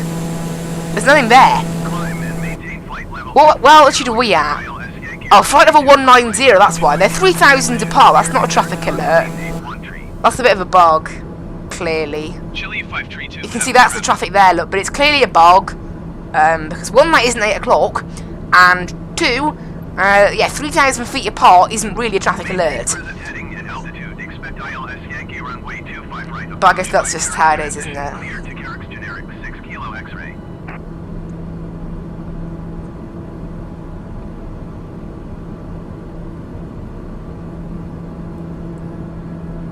But you can see there now, it's starting to go only -7 outside. I know it still sounds quite cold, but it's and they go -6, so it's getting better now for the conditions of anti-ice. We shouldn't have a problem with ice now. We should be alright. And we're now on the transition, so we're heading to DE450, and then it's DE454 that we want to be at 7,000 for. So we should have absolutely no problem maintaining that. You know, we've done our descent pretty good, really. Overall, we've got another 7,000 feet to descend still. Because obviously we have slowed up, that's the thing. That's why our initial descent was kind of wrong. The initial timings. Chile 532 climb. What? Maintain flight level 180. Climb and maintain flight level 180 Chile 532. Why would I climb? Seriously, why would I climb? That's really weird. Why would I climb ATC? What, am I below altitude? Okay. Well, I'm gonna listen to him for now and see what happens. I don't know why I'm listening to them, to be honest, because all they ever do is cause trouble. I don't know, I guess we're too low, according to the AI? Are we too low? Is that what it is? If we're too low, I can kind of understand it. But then, I don't know, I'll just go 2,000 foot per minute from there to make sure we get back on track. Because that's clearly something a bit strange going on. We shouldn't be climbing again. I don't know, if we end up too high, I'm ignoring this instruction next time. That's what I'm doing next time. If we turn out to get the same ridiculousness. Because it's definitely quite strange, this kind of thing. They're just suddenly like, hey, climb. It's very, very weird.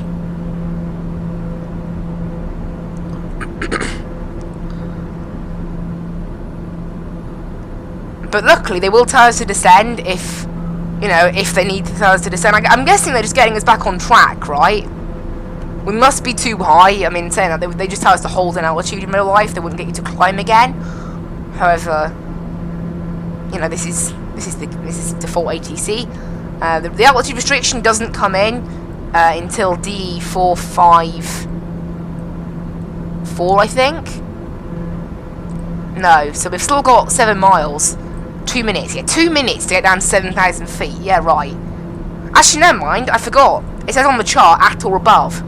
So we don't have to be at 7,000, but I recommend descending, so I'm kind of confused by what this game is planning. I'm guessing they're just going to get us to descend, like, straight away again. Right? What? Okay, so do Berlin have to handle our descent? Is that what it is? 125.8 Chile 532. Is that why? Berlin Center Chile 532 is climbing through 17,300 feet for flight level 180. Chile 532 Berlin Center, continue to 454 as planned. Altimeter 29.907. They're going to tell us to descend now, or what? I shouldn't have listened to them, should I? I really shouldn't have listened to them, because now we're too high. Stupid AI. Yeah, they're not telling us to descend, are they? Something's gone bugged. Something's gone wrong with this game, clearly. It's a little bit messed up. Okay, well, I'm not just sitting here at 18,000, so I guess I'm just going to have to descend. Yeah. Clearly something weird has gone on with the game. The next leg has been activated and we're still apparently at 18,000. Yeah, something's gone wrong, hasn't it? I'll give it until we pass D454, but after that I'm going to have to descend, otherwise we'll be too high. Yeah, something's gone bugged, hasn't it? I'm not trusting this. Why is it, honestly, I just don't get it. Why is this game, sometimes, this ATC, so strange? Almost. It's very weird, ATC. There you go. Oh, they've now told us to descend. If they tell us to climb again, I'm not listening. Maintain 7,000 feet Chile 532. We'll do a bit, I guess maybe it's a way to get us to do a bit of a stronger descent, maybe. But yeah, now if they tell me to climb again, I'm not going to listen.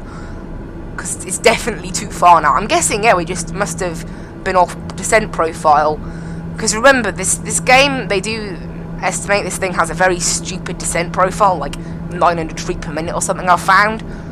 Oh, as we found, the ATC is just dodgy in this game, so that's probably why. But we don't actually need to be at 4,000 until there. So we don't, you know, we've got quite a while to actually descend, because we're not going very quickly. So we're safe in that sense, basically. we'll just make an effort to descend as much as possible. You can see there our glide slope has now popped up, look. So we're now registering our nav course on here.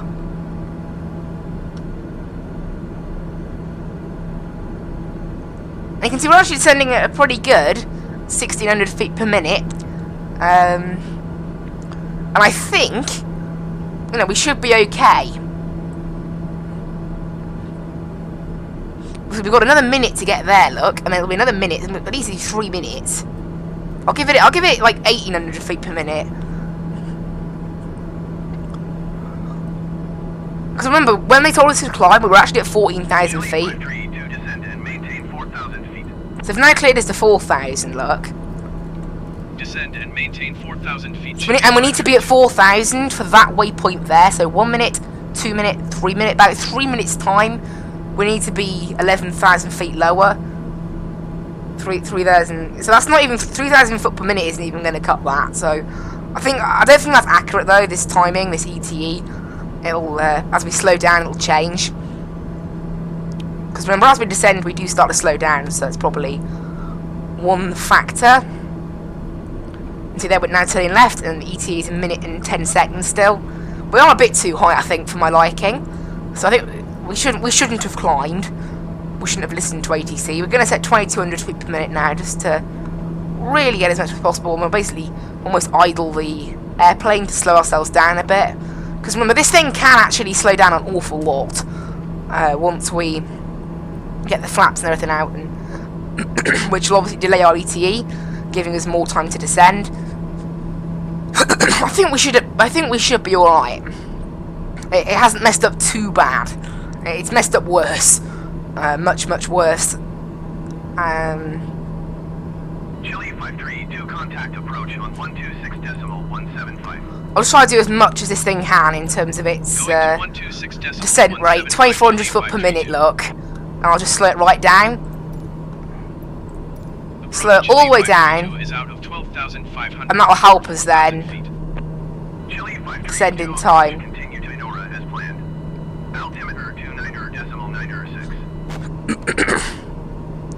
You can see there, just descending. Yeah, we're definitely too high. Actually, it's 1 minute and 30 we've got, and that's the start of the approach. So yeah, it's slightly annoying that this game has started. I'm just gonna like idle it. There's no speed brakes, but basically just rely on us slowing down. There's no ice anymore. The ice is now gone, pretty much, apart from a few bits on the areas of the aircraft where it isn't very warm. And you can see they're just about to pass through 10,000 feet now. So actually, we've got over a minute to descend 6,000 feet. I'll see what it's like at a minute, because that's when it'll be a bit more worrying, maybe. I can actually arm the approach now, I think, because we're straight ahead of that.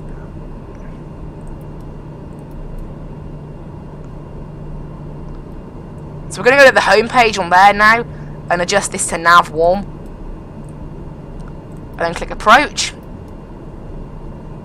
And we're on the localizer already, that's perfect. We're just looking for the glide slope now. But you can see there we are a little bit high. Actually, landing lights need to come on, don't they? My mistake. Did that then.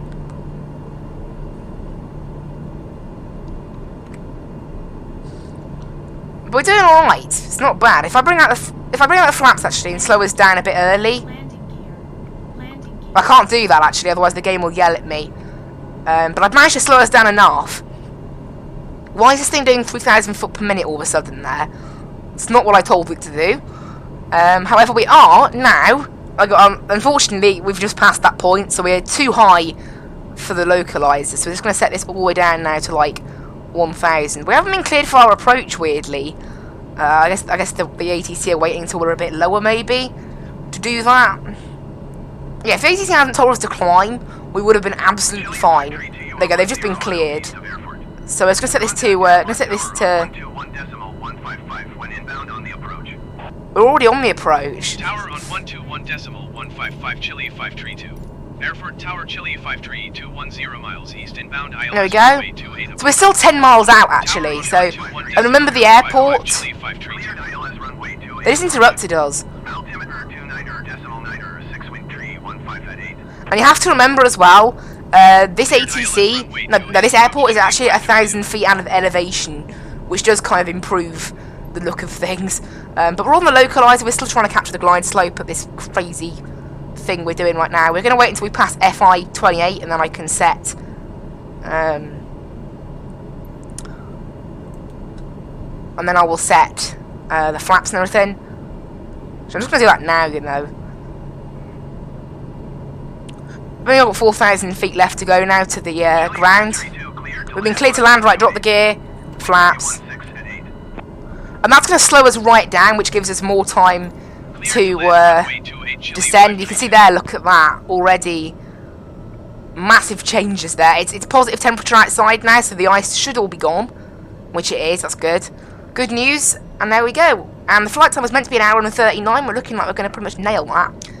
So that's really good. And we've had enough time to descend now, which is bonus. We're just looking to capture the glide slope. Now remember, the clouds are broken at 1,000 feet above the airport, so actually it looks like it might be a little bit less than that. The clouds are a little bit more than that.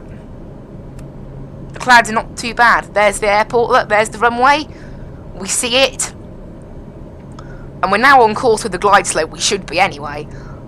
We still haven't quite captured it yet, but we're not looking too high. We're only 2,000 feet above the airport now, and we're 4 miles out, which is perfect, really.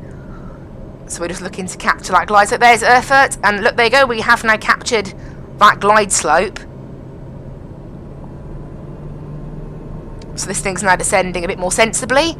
Although the glide slope appears to be much lower, I would say that's pretty good. I mean, we have actually got 4 well on the Pappies.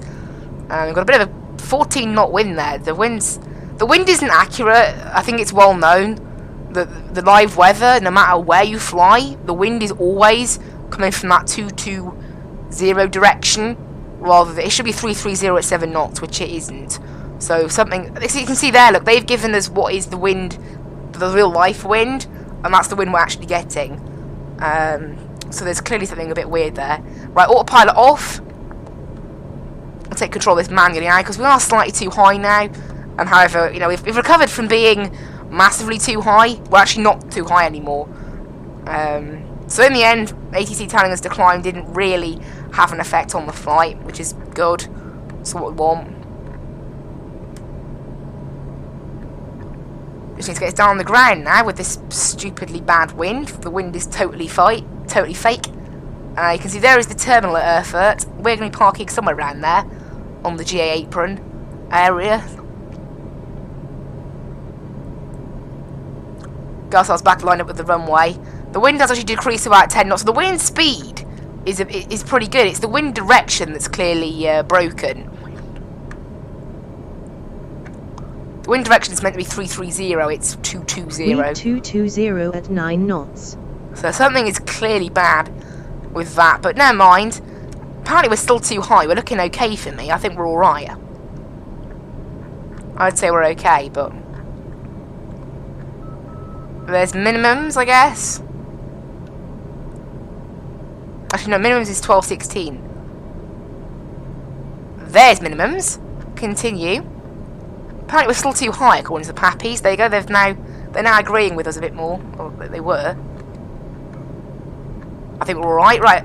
Idle the power now. And then bring this in for a nice smooth landing. Landed at Echo Delta Delta Echo, Erfurt. The way it said that. Erfurt. That's great. Right, there you go. Flaps in, and there's our...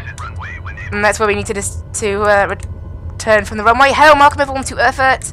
Flight time was exactly as planned. That's good. Going to 121 And we'll turn... 55 Chile 532. Right, just stop a little bit, and then we'll turn off the landing lights. Turn off all the lights, otherwise OnAir will probably get cross with us when we shut off the engines with the lights off. I don't know why it thinks that. It's a weird bug. And request taxi to parking. Chile 532, request taxi to parking. Chile 532 taxi to General Aviation parking by taxiway Alpha. There we go. Acknowledge taxi clearance, and boom. We're good. Using taxiway Alpha Chile 532. Hello, welcome everybody to Erfurt, which is our final destination today. Been a very, very fun flight. I've enjoyed doing a bit of a longer flight than usual in this plane. It's a very nice plane, the TBM. You can see there's an airliner behind there. Oh, to get a bit more power actually, and then use the brakes to help us turn. It's how you turn quickly in this TBM. Basically, hold the brakes to keep the speed down, and then just go really high power. That seems to get us turned. I don't know why, but on high power this thing turns excellent. How am I supposed to... What plane has a turning circle that good? I'm sorry. I'm going to park like that, like all the other planes are. There we go. And put the plane into low idle. Off go the pitot heats. Auxiliary boost pump can go off. And the bleed can come off, and we'll cut the power. End of flight, registered in OnAir company. Perfect, there we go.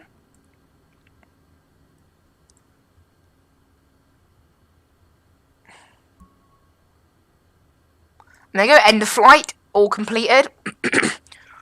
Apparently landing lights were off during approach. This is what I mean by bugs. The landing lights, how were they off? They were clearly on, because I had to switch them off after we landed, or whatever. Right, off. And that's going to complete the flight. There we go, 1 hour, 39 minutes, 37 seconds, so perfect. Move down the crash bar. And everything goes off now. And that is it. Everything is all turned off, everything is finished with. And that is a very fun flight, finished and done here in Erfurt. There we go. That was fun, wasn't it? That was good. I enjoy this, and we've got a lot of money now for doing that flight.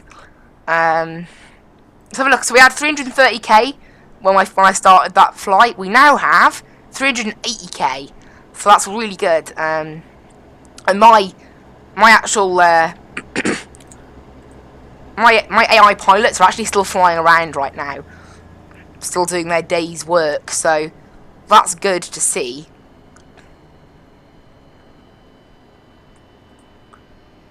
And I've just landed, and there we go. That is it, guys. I hope you really enjoyed this little flight. Next stream now, I'm not totally sure when it'll be. I'm not really working on a stream timetable currently. It's been a bit busy this week, and it will be now for the considerable next months. Really, I will be quite busy. So a stream schedule is not something that's quite as in my mind. I just wanted to start streaming this week, really, to get on with it. But I think there will be a weekly stream on a Saturday morning. That one is for certain. But in terms of other streams, I guess we'll make it up as I go along, really. But yeah, 39,490 we made for doing that flight.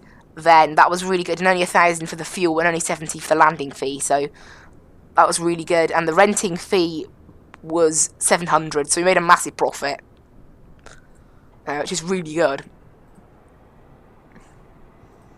Actually, the renting fee was 1,000. My mistake. And the fuel was the renting fee, 1,000. The fuel was 350. So overall, made a profit about 38,000 on this flight. So you can't say no to that. That's a wonderful profit. And my AI's not made a massive profit as of yet, but they are going to be doing some quite good jobs later in the day, which is good. I don't know. I'd love it as a way. If the developers ever see this live stream, I doubt it, but I'd love a way to tell how long a work order was going to take. So like I set them on work orders, and then I don't know when they're going to be finished, basically. But I'm not bothered. I hope you guys really enjoyed this video, stream today, and I will see you in the next one. I will leave you with the background music and the end screen. Bye bye.